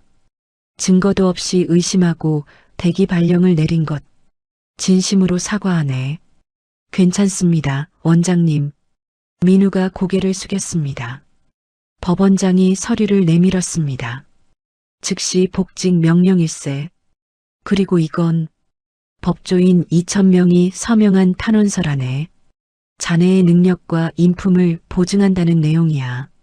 민우가 서류를 받아들었습니다. 손이 떨렸습니다. 고맙습니다. 민우의 목소리가 울먹였습니다. 다음 날 민우는 다시 판사복을 입었습니다. 거울 앞에 섰습니다. 형, 이제 진짜 시작이에요. 민우가 작게 중얼거렸습니다. 법원 복도를 걸었습니다. 동료 판사들이 다가왔습니다. 고생했어요, 민우 판사님. 의심해서 정말 죄송했습니다. 앞으로 잘 부탁드립니다. 판사들이 차례로 인사했습니다. 민우가 고개를 숙였습니다. 감사합니다. 저야말로 잘 부탁드립니다. 사무실로 들어갔습니다. 책상 위에 편지 한 통이 놓여 있었습니다. 지영의 글씨였습니다. 민우 씨가 힘들 때 옆에 있지 못해 미안해요. 하지만 항상 믿었어요. 민우 씨는 정말 멋진 사람이에요. 정의로운 판사이고 훌륭한 아들이고 제게는 소중한 사람이에요. 민우가 편지를 가슴에 안았습니다. 작게 미소 지었습니다. 핸드폰을 꺼냈습니다. 지영에게 문자를 보냈습니다. 고마워요. 정말 고마워요. 한 달이 지났습니다. 금요일 저녁이었습니다. 민우가 병원에 도착했습니다. 현숙의 병실로 들어갔습니다. 현숙이 침대에 앉아 저녁을 먹고 있었습니다. 얼굴에 혈색이 돌았습니다. 엄마, 오늘 기분 좋아 보이세요.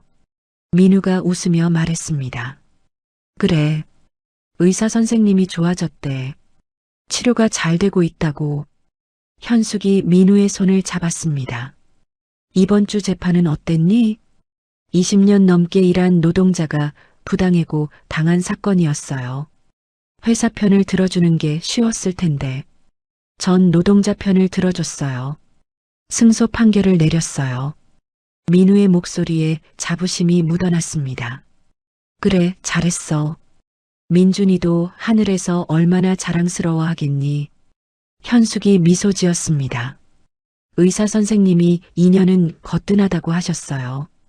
엄마 빨리 나으시면 넓은 집으로 이사가서 함께 살아요. 그래, 민우야. 현숙이 민우의 손을 꼭 잡았습니다. 잠시 침묵이 흘렀습니다. 현숙이 조심스럽게 입을 열었습니다. 민우야, 엄마가 사실은 알아. 강태준 회장님이 치료비를 대주고 있다는 거. 민우의 얼굴이 굳었습니다. 처음에는 병원 직원이 실수로 이야기해서 알게 됐어. 네가 거짓말한 것도 이해해. 엄마 살리려고 자존심을 굽힌 거잖아. 현숙의 눈에 눈물이 고였습니다. 오히려 엄마가 미안해. 엄마, 강태준이 나쁜 사람은 아니었어. 현숙이 창밖을 바라봤습니다. 28년 전 엄마도 그 사람을 진심으로 사랑했어.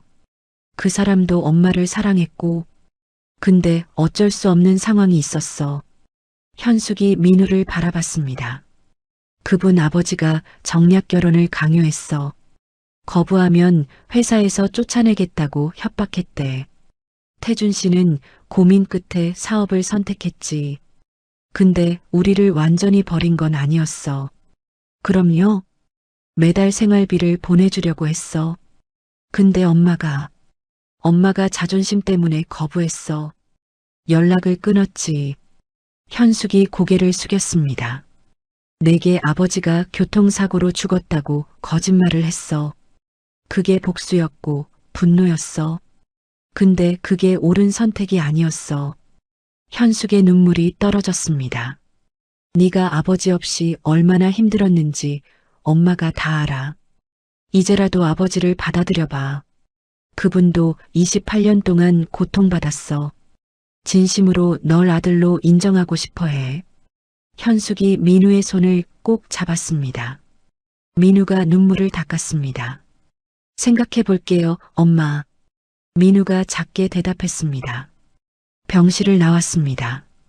복도를 걷는데 태준이 서 있었습니다. 민우야. 태준이 조심스럽게 다가왔습니다. 어머니 상태가 많이 좋아진 것 같구나. 네. 다행이에요. 민우가 고개를 끄덕였습니다. 치료비를 대주셔서 진심으로 감사드려요. 민우가 처음으로 공손하게 말했습니다. 태준의 눈이 커졌습니다. 당연한 일을 했을 뿐이야. 난 내 아버지고 현숙 씨는 내가 사랑했던 사람이니까. 아직은 아버지라고 부르기 어려워요. 민우가 고개를 숙였습니다. 근데 엄마가 아버지를 받아들이라고 하셨어요. 형도 일기장에서 아버지를 용서하라고 했고요. 민우가 태준을 바라봤습니다. 시간을 주시면 노력해 볼게요. 태준의 눈에 눈물이 고였습니다. 고맙다, 민우야. 그 말만으로도 충분해. 태준이 민우의 어깨를 잡으려다 멈췄습니다. 손을 내렸습니다. 민우가 병원을 나갔습니다.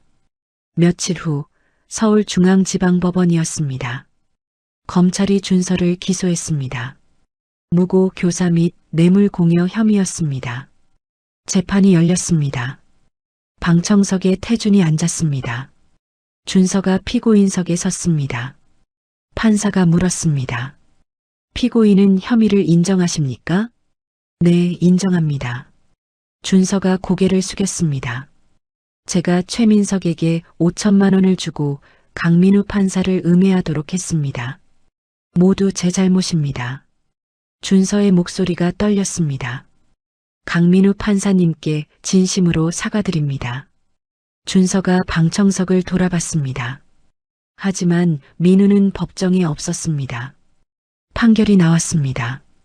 벌금 3천만 원과 집행유예 2년이었습니다. 재판이 끝났습니다. 태준이 준서에게 다가갔습니다. 따라오너라.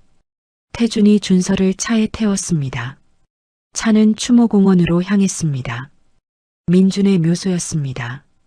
태준과 준서가 묘 앞에 섰습니다. 민준이에게 인사해라. 태준이 말했습니다.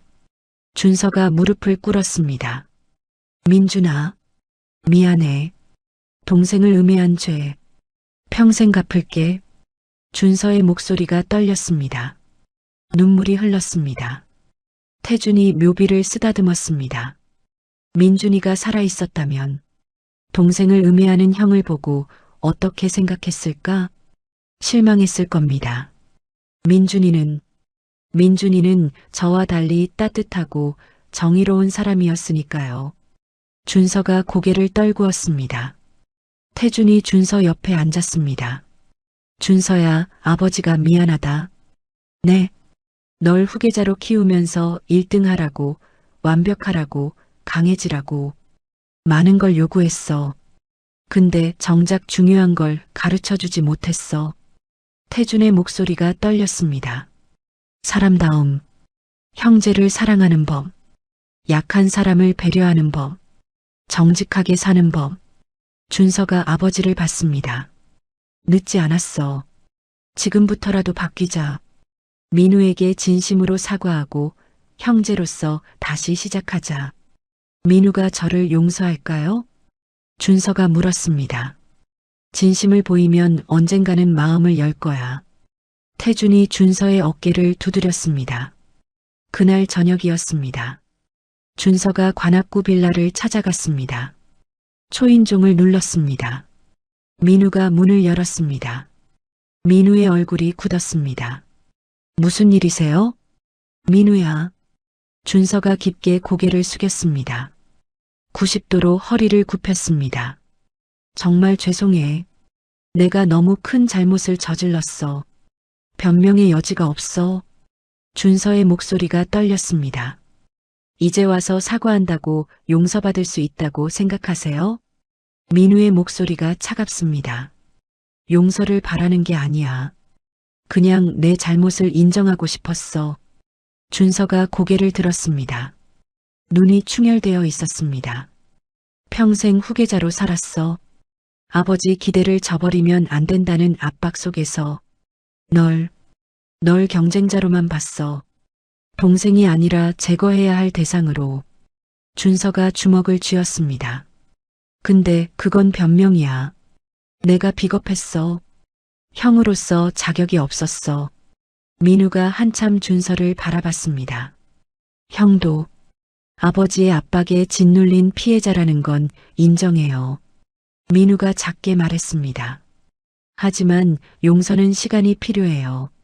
지금 당장은 형을 형제로 받아들일 수 없어요. 형이 진심으로 변한다면 언젠가는 가능할지도 몰라요. 준서가 고개를 끄덕였습니다. 기다릴게. 평생이 걸리더라도 진짜 형제가 될 수 있기를 바래. 준서가 돌아섰습니다. 민우가 문을 닫았습니다. 문에 기댔습니다. 형제라는 단어가 낯설었습니다. 하지만 언젠가는 받아들여야 한다고 생각했습니다. 민준이 형의 유언대로 한 달 후였습니다. 현숙이 퇴원했습니다. 태준이 민우와 현숙을 찾아왔습니다. 관악구 빌라 앞이었습니다. 민우야, 현숙 씨. 태준이 두 사람을 불렀습니다. 성북동에 저희 집이 있어요. 본체 옆에 별채가 있는데 넓고 조용해요.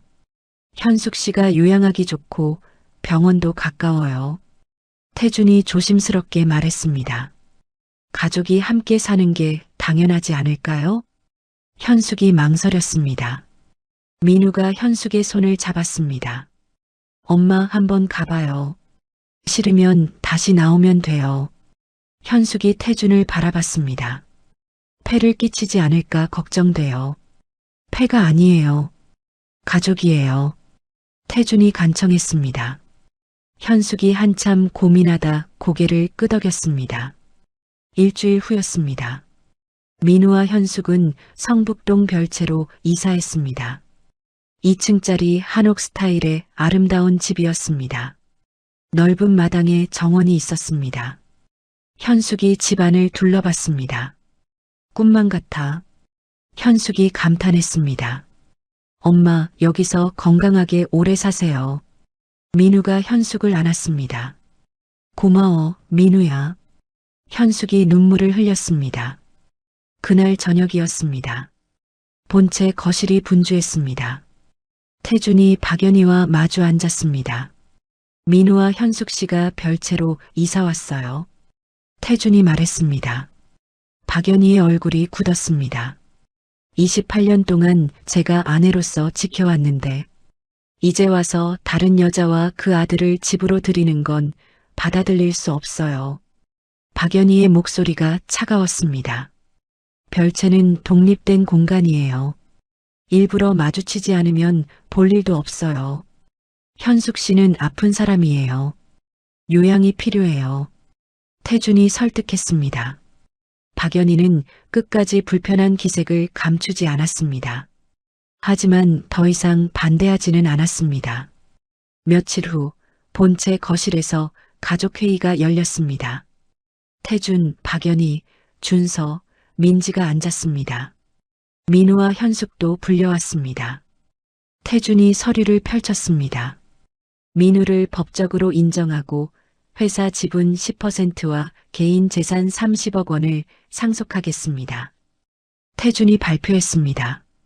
준서에게는 회장직을 물려주고 민지에게도 정당한 몫을 주겠습니다. 준서가 고개를 끄덕였습니다. 아버지 결정을 존중합니다. 민우를 형제로 받아들이겠습니다. 대한건설을 윤리 경영하겠습니다. 노동자 복지 개선과 협력업체 공정 거래를 약속합니다. 민지도 고개를 끄덕이며 민우를 환영한다고 말했습니다. 박연희는 침묵했습니다. 태준이 계속 말했습니다. 민준 장학재단에 50억 원을 추가로 기부하겠습니다. 민우를 명예이사장으로 임명합니다. 민우가 놀란 표정으로 태준을 봤습니다. 이 장학금은 민우처럼 어려운 환경에서 자라는 아이들을 위한 겁니다. 가난해도 꿈을 포기하지 않는 학생들을 지원하겠습니다. 실무는 전문재단 운영진이 맡고 민우는 주요 의사결정과 장학생 선발에만 참여하면 됩니다. 민우의 눈에 눈물이 고였습니다. 형 이름으로 된 장학재단을 명예롭게 운영하겠습니다. 형이 꿈꾸던 정의로운 세상을 만드는데 기여하겠습니다. 민우가 고개를 숙였습니다. 회사 차원에서도 장학재단을 적극 후원하겠습니다. 준서가 덧붙였습니다. 식사가 시작됐습니다. 긴 테이블에 가족들이 둘러앉았습니다. 식사 후 준서가 민우에게 다가왔습니다. 앞으로 잘 부탁해. 준서가 손을 내밀었습니다. 민우가 잠시 망설였습니다. 그리고 손을 잡았습니다. 형도 노력하고 있는 거 알아요. 저도 노력해 볼게요. 준서의 눈시울이 붉어졌습니다. 고마워. 태준이 그 모습을 지켜봤습니다. 눈물이 흘렀습니다. 민준아, 내 동생이 잘 지내고 있어.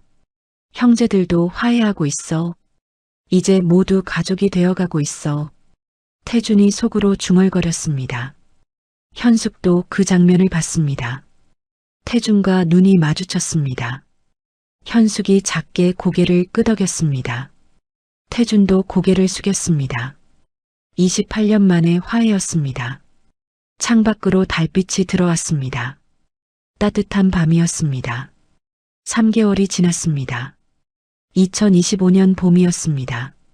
민우는 판사 업무에 집중했습니다. 한 달에 10억 원의 재판을 맡았습니다. 노동사건, 가정폭력, 부당해고 등 약자의 편에서 정의로운 판결을 내렸습니다. 성북동 별채에서 편안히 지냈습니다. 현숙도 항암 치료를 계속 받았습니다. 컨디션이 점점 좋아졌습니다. 금요일 저녁이었습니다. 지영이 별채를 찾아왔습니다. 어서 와요. 민우가 문을 열어줬습니다. 지영이 과일 바구니를 들고 들어왔습니다. 어머님, 안녕하세요. 지영이 현숙에게 인사했습니다. 어서 와, 지영아. 자주 와줘서 고마워. 현숙이 지영의 손을 잡았습니다. 민우야, 지영 씨랑 산책이나 하고 와. 현숙이 두 사람을 밖으로 내보냈습니다. 민우와 지영이 정원을 걸었습니다. 밤하늘에 별이 반짝였습니다. 민우 씨, 요즘 많이 안정된 것 같아요. 지영이 말했습니다. 다 지영 씨 덕분이에요. 가장 힘들 때 옆에 있어줘서 고마워요. 민우가 지영의 손을 잡았습니다. 지영이 얼굴을 붉혔습니다. 저도 민우 씨가 옆에 있어서 행복해요. 두 사람이 걸음을 멈췄습니다. 서로를 바라봤습니다. 민우가 지영을 끌어안았습니다. 오래 기다리게 해서 미안해요. 조금만 더 기다려줘요. 모든 게 안정되면 정식으로 인사드릴게요. 기다릴게요. 얼마든지. 지영이 민우의 품에 안겼습니다. 같은 시각 본체 거실이었습니다. 태준이 박연희와 마주 앉았습니다. 여보. 태준이 조심스럽게 불렀습니다. 박연희가 태준을 바라봤습니다. 민우와 현숙 씨가 온 지 3개월이 됐어요. 한 번도 인사를 나누지 않았어요. 태준이 한숨을 내쉬었습니다. 28년 전 일이에요. 당신이 날 택하기 전 일이고요. 알아요. 박연희의 목소리가 차갑습니다. 근데 받아들이기 힘들어요. 28년 동안 아내로 살았는데 이제 와서 첫사랑과 그 아들을 집으로 들인다는 게 28년 동안 당신한테 미안했어. 정략 결혼으로 시작했지만 당신도 나를 위해 헌신했다는 걸 알아요. 태준이 박연희의 손을 잡으려 했습니다. 박연희가 손을 빼냈습니다. 하지만 민우는 내 아들이에요. 외면할 수 없어요. 태준이 간청했습니다. 박연희가 자리에서 일어났습니다. 시간이 더 필요해요. 박연희가 방으로 들어갔습니다. 태준이 창밖을 바라봤습니다. 별채 쪽 불빛이 보였습니다. 한 달 후였습니다. 민우가 재판정에 앉아 있었습니다. 피고인석에 준서가 섰습니다. 준서의 무고, 교사 및 뇌물공여 사건이었습니다. 집행유예가 끝나지 않은 상태에서 재범을 저지르지 않았는지 점검하는 청문회였습니다. 피고인은 지난 3개월 동안 어떻게 생활했습니까? 민우가 물었습니다. 대한건설에서 윤리 경영을 실천하고 있습니다. 협력업체 대금을 제때 지급하고 노동자 복지를 개선했습니다. 준서가 또박또박 대답했습니다. 민준 장학재단에 개인 재산 10억 원을 기부했습니다. 동생에게 저지른 잘못을 조금이라도 갚고 싶었습니다. 민우가 서류를 봤습니다. 준서의 기부 내역이 적혀 있었습니다. 판사님, 준서가 민우를 바라봤습니다. 저는 동생이 저를 용서하지 않아도 괜찮습니다.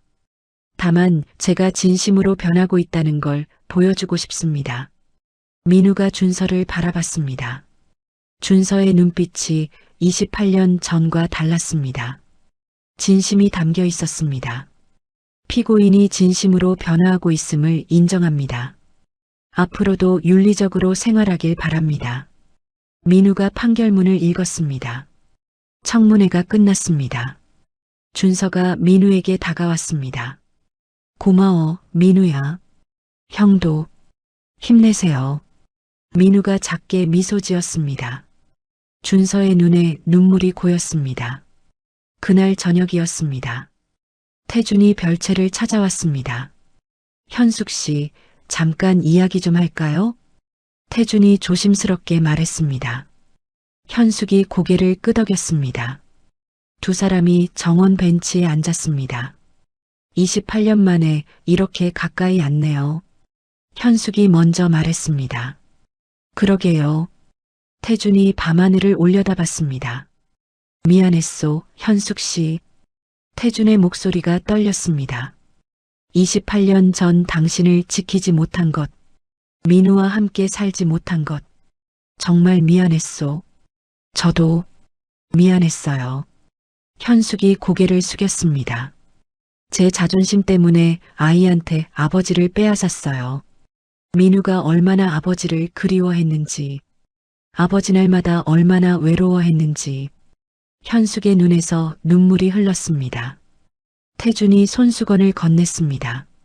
이제라도 잘하면 되지 않겠소? 그럴까요? 민우가 우릴 용서하고 있어요. 조금씩 마음을 열고 있어요. 태준이 미소 지었습니다. 현숙도 미소 지었습니다. 감사해요, 회장님. 제 치료비를 대주시고 민우를 인정해 주시고 이젠 회장님 말고 태준 씨라고 불러주시오. 28년 전처럼 태준이 조심스럽게 말했습니다.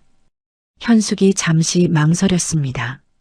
태준 씨, 현숙이 작게 불렀습니다. 태준의 눈에 눈물이 고였습니다. 현숙 씨, 두 사람은 한참 동안 말없이 앉아 있었습니다. 28년의 세월이 흘러갔습니다. 미움과 원망이 조금씩 녹아내렸습니다. 며칠 후였습니다. 박연희가 현숙을 찾아왔습니다. 별채 문을 두드렸습니다. 현숙이 문을 열었습니다. 박연희와 마주쳤습니다.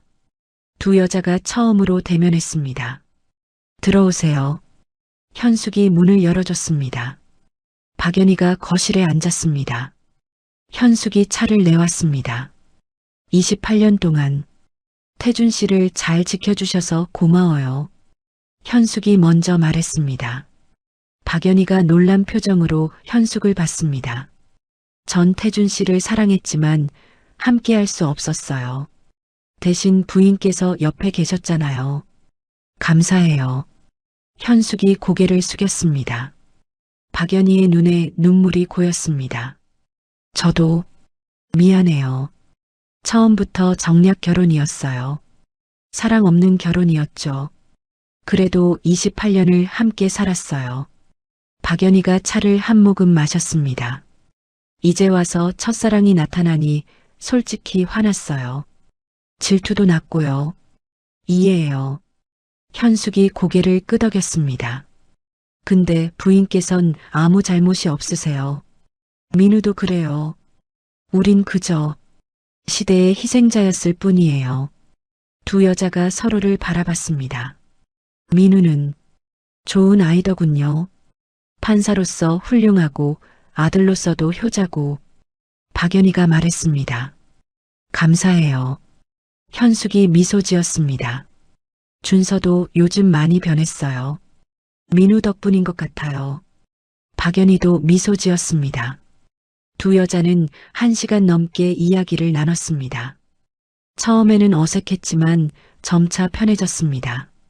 완전한 화해는 아니었습니다. 하지만 공존하기로 했습니다. 같은 하늘 아래 살아가기로 했습니다. 6월이었습니다. 현숙이 갑자기 쓰러졌습니다. 민우가 119에 전화를 걸었습니다. 구급차가 왔습니다. 병원 응급실이었습니다. 의사가 나왔습니다. 암세포가 다시 활동하기 시작했습니다. 약물 내성이 생긴 것 같습니다. 의사가 심각한 표정으로 말했습니다. 앞으로 6개월에서 1년이 중요합니다. 민우의 얼굴이 하얘졌습니다. 태준이 달려왔습니다. 지영도 왔습니다. 새로운 항암제를 투여하겠습니다. 최선을 다하겠습니다. 의사가 말했습니다. 민우가 중환자실 유리창 너머로 현숙을 봤습니다. 산소 마스크를 쓴 어머니가 누워 있었습니다. 엄마, 제발 버티세요. 민우가 유리창에 손을 댔습니다. 태준이 민우의 어깨를 잡았습니다. 민우야, 괜찮을 거야. 최고의 의료진이 돌보고 있어. 아버지. 민우가 태준을 바라봤습니다. 처음으로 아버지라고 불렀습니다. 태준의 눈에 눈물이 고였습니다. 네가 날 아버지라고 불러줬구나. 태준이 민우를 안았습니다. 민우가 태준의 품에서 울었습니다.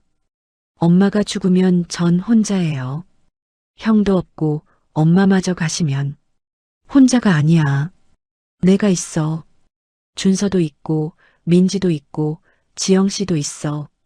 넌 이제 혼자가 아니야. 태준이 민우의 등을 토닥였습니다. 지영도 다가와 민우를 안았습니다. 민우 씨, 저도 있어요. 옆에 있을게요. 세 사람이 복도에서 한참을 그렇게 있었습니다. 다음 날 새로운 항암제 투여가 시작됐습니다. 표적 치료제와 면역 항암제를 병행했습니다.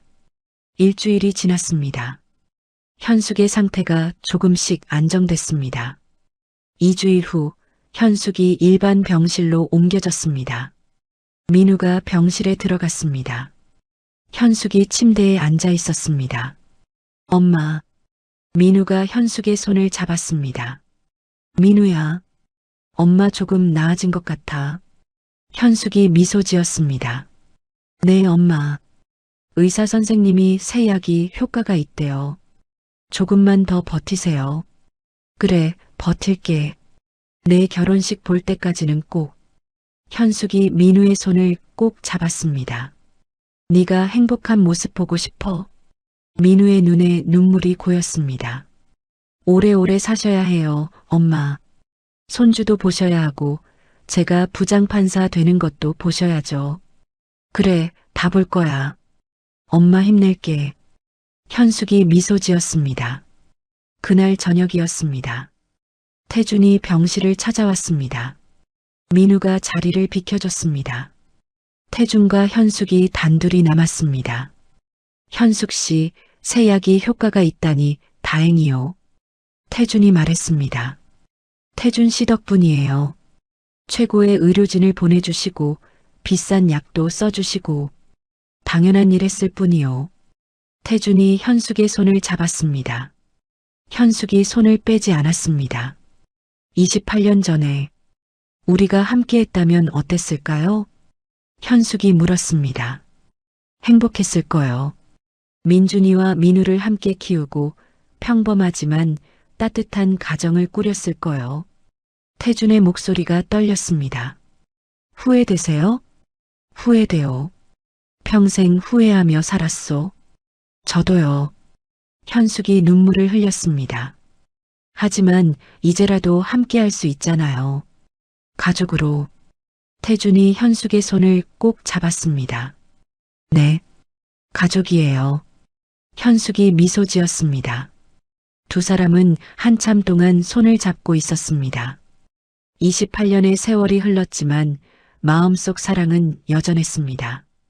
복도에서 민우가 그 모습을 지켜봤습니다. 미소 지었습니다. 지영이 민우의 손을 잡았습니다. 다 잘 될 거예요.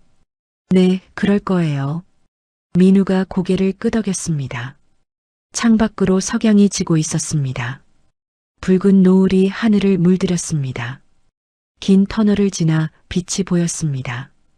가족이라는 이름으로 모두가 하나로 모이고 있었습니다. 5년이 흘렀습니다. 2029년 가을이었습니다. 서울중앙지방법원 부장판사실이었습니다. 명패에 부장판사 강민우라고 적혀 있었습니다. 33세가 된 민우는 7년차 판사였습니다. 법조계에서 가장 정의로운 판사로 손꼽혔습니다. 노동자, 소상공인, 사회적 약자의 편에 선 판결로 유명했습니다. 민우가 판결문을 작성하고 있었습니다. 노크 소리가 들렸습니다. 들어오세요. 문이 열렸습니다. 지영이 들어왔습니다. 지영은 민우와 같은 법원에서 근무했습니다. 2년 전 결혼했습니다. 민우 씨, 오늘 산부인과 검진 결과 나왔어요. 지영의 얼굴에 환한 미소가 번졌습니다. 아들이래요. 민우가 벌떡 일어났습니다. 정말요? 민우가 지영을 안았습니다. 이름은 민준이로 지어요. 형 이름으로. 민우의 목소리가 떨렸습니다. 그래요. 형이 기뻐할 거예요. 지영이 눈물을 흘렸습니다.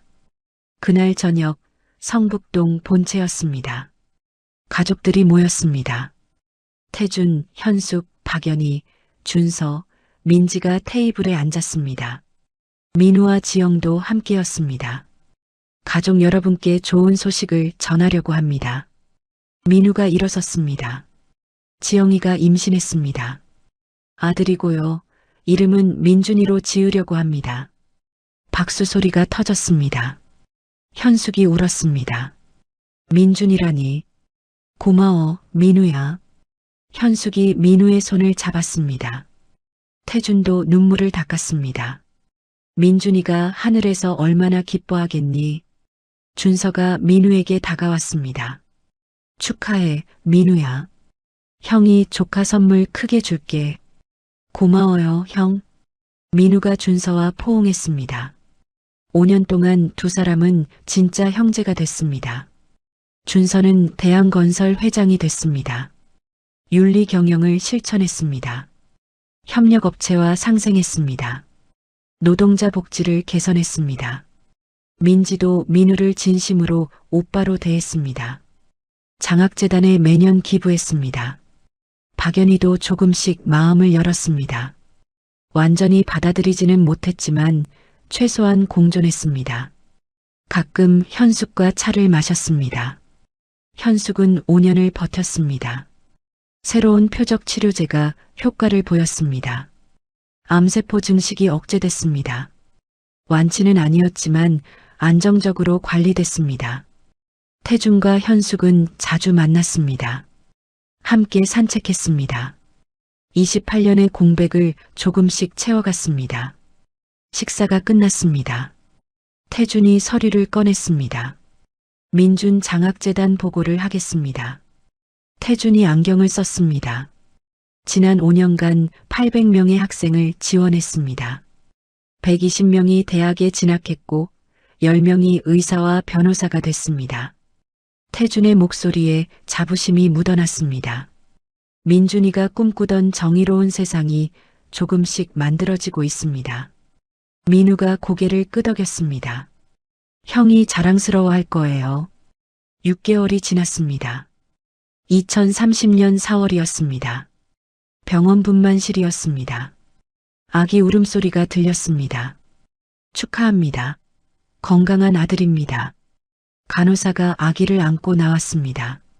민우가 작은 아기를 안았습니다. 눈물이 흘렀습니다. 민준아, 큰아버지 이름 물려받았어. 큰아버지처럼 정의롭고 따뜻한 사람으로 자라렴. 민우가 아기에게 속삭였습니다.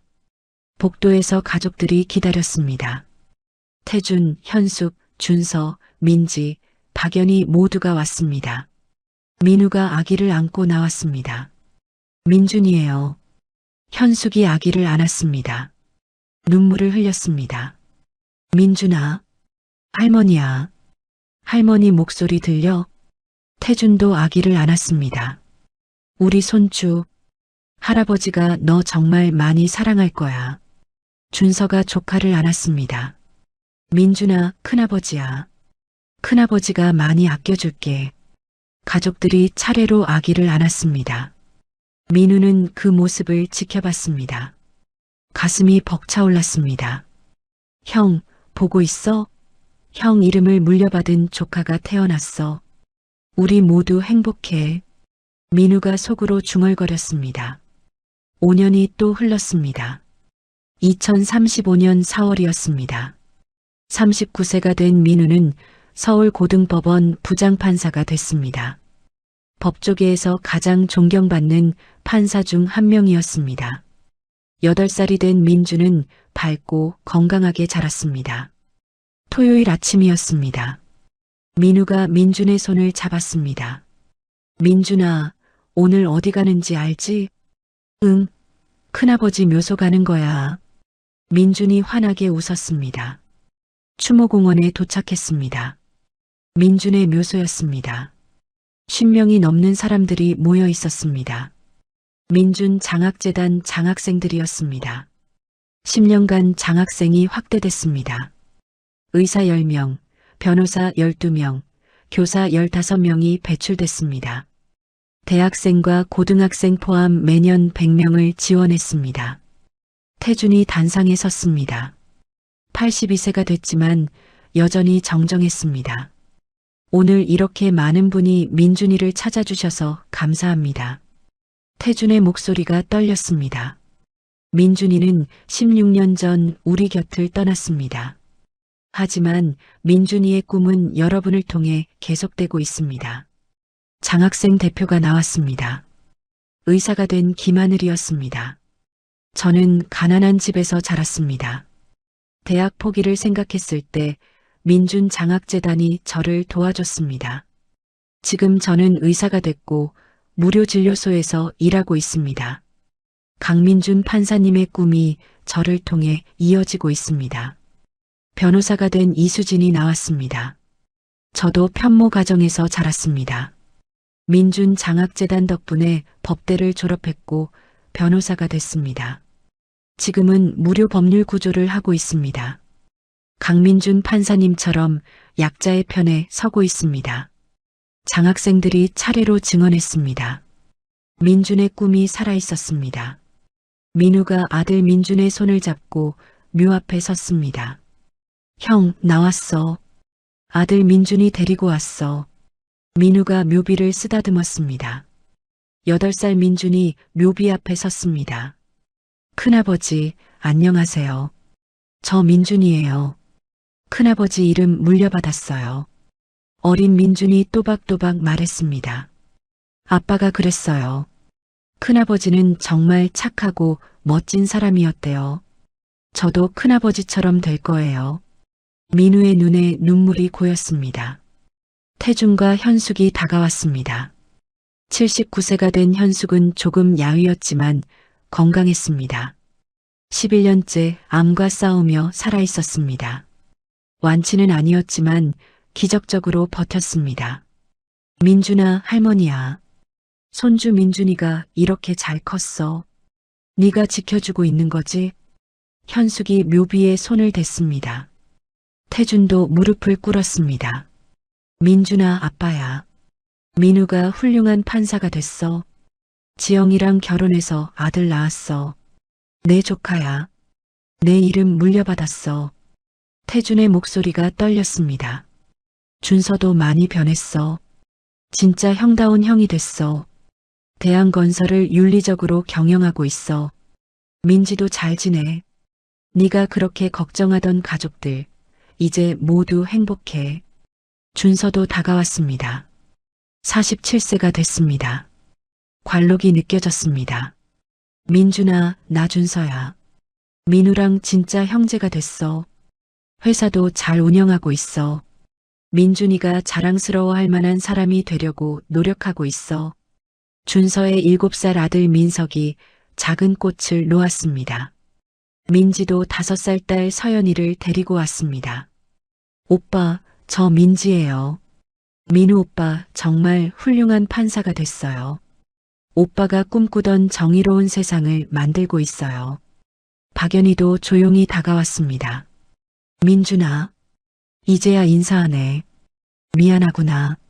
내 동생 민우 정말 훌륭한 사람이더라. 늦었지만 인정해. 박연희가 작게 중얼거렸습니다. 지영이 꽃을 놓았습니다. 아주버님, 저 민우 씨 아내 지영이에요. 민우 씨 정말 좋은 남편이에요. 좋은 아빠고요. 아주버님이 지켜주시는 거죠? 10명의 장학생들이 차례로 헌화했습니다. 묘비 주변이 꽃으로 가득 찼습니다. 해가 저물었습니다. 노을이 하늘을 붉게 물들였습니다. 민우가 하늘을 올려다봤습니다. 가장 밝은 별 하나가 반짝였습니다. 형, 보고 있어? 우리 모두 행복하게 살고 있어.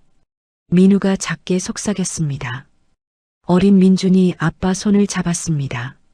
아빠, 큰아버지는 하늘에서 뭐해요? 큰아버지는 우리를 지켜보고 계셔. 우리가 행복하면 큰아버지도 행복하실 거야. 큰아버지한테 물어볼 게 있어요. 뭔데? 큰아버지는 아빠를 얼마나 사랑했어요?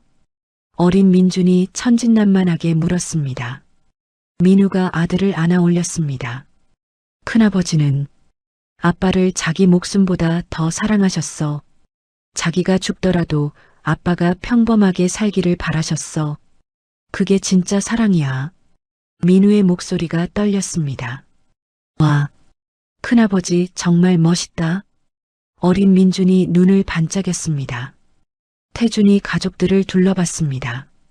민우, 지영, 손주 민준, 준서와 며느리 손주 민석, 민지와 사위, 손주 서연, 현숙과 박연희 모두가 함께 있었습니다.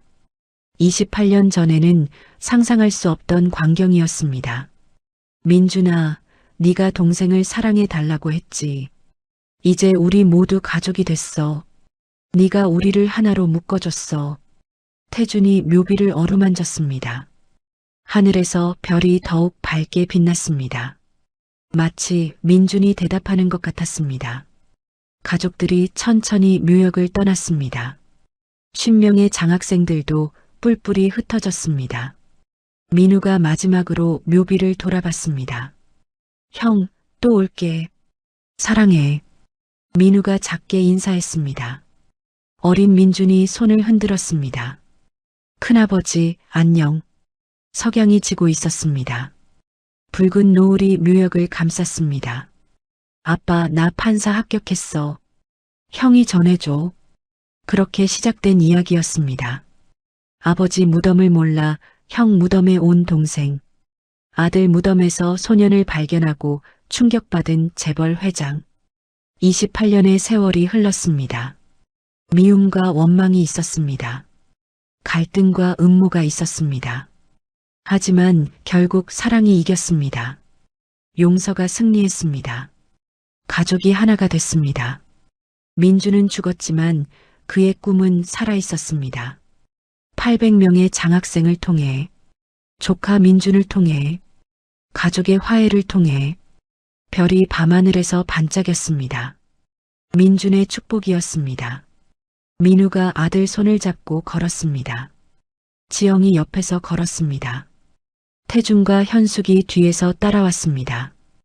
가족이 함께 걸었습니다. 긴 터널을 지나 빛을 향해 함께 걸어갔습니다. 하늘에서 민준이 미소 지으며 지켜보고 있었습니다. 28년 전 정략 결혼으로 헤어진 두 연인. 제비뽑기로 나뉜 쌍둥이 형제.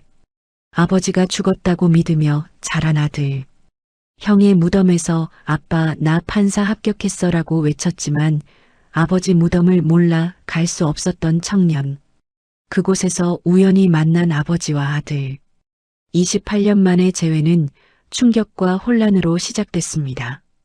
의심과 미움, 음모와 배신이 뒤따랐습니다. 하지만 죽은 형 민준의 일기장이 모든 것을 바꿨습니다. 동생을 사랑해달라는 형의 유언이 가족을 하나로 묶었습니다.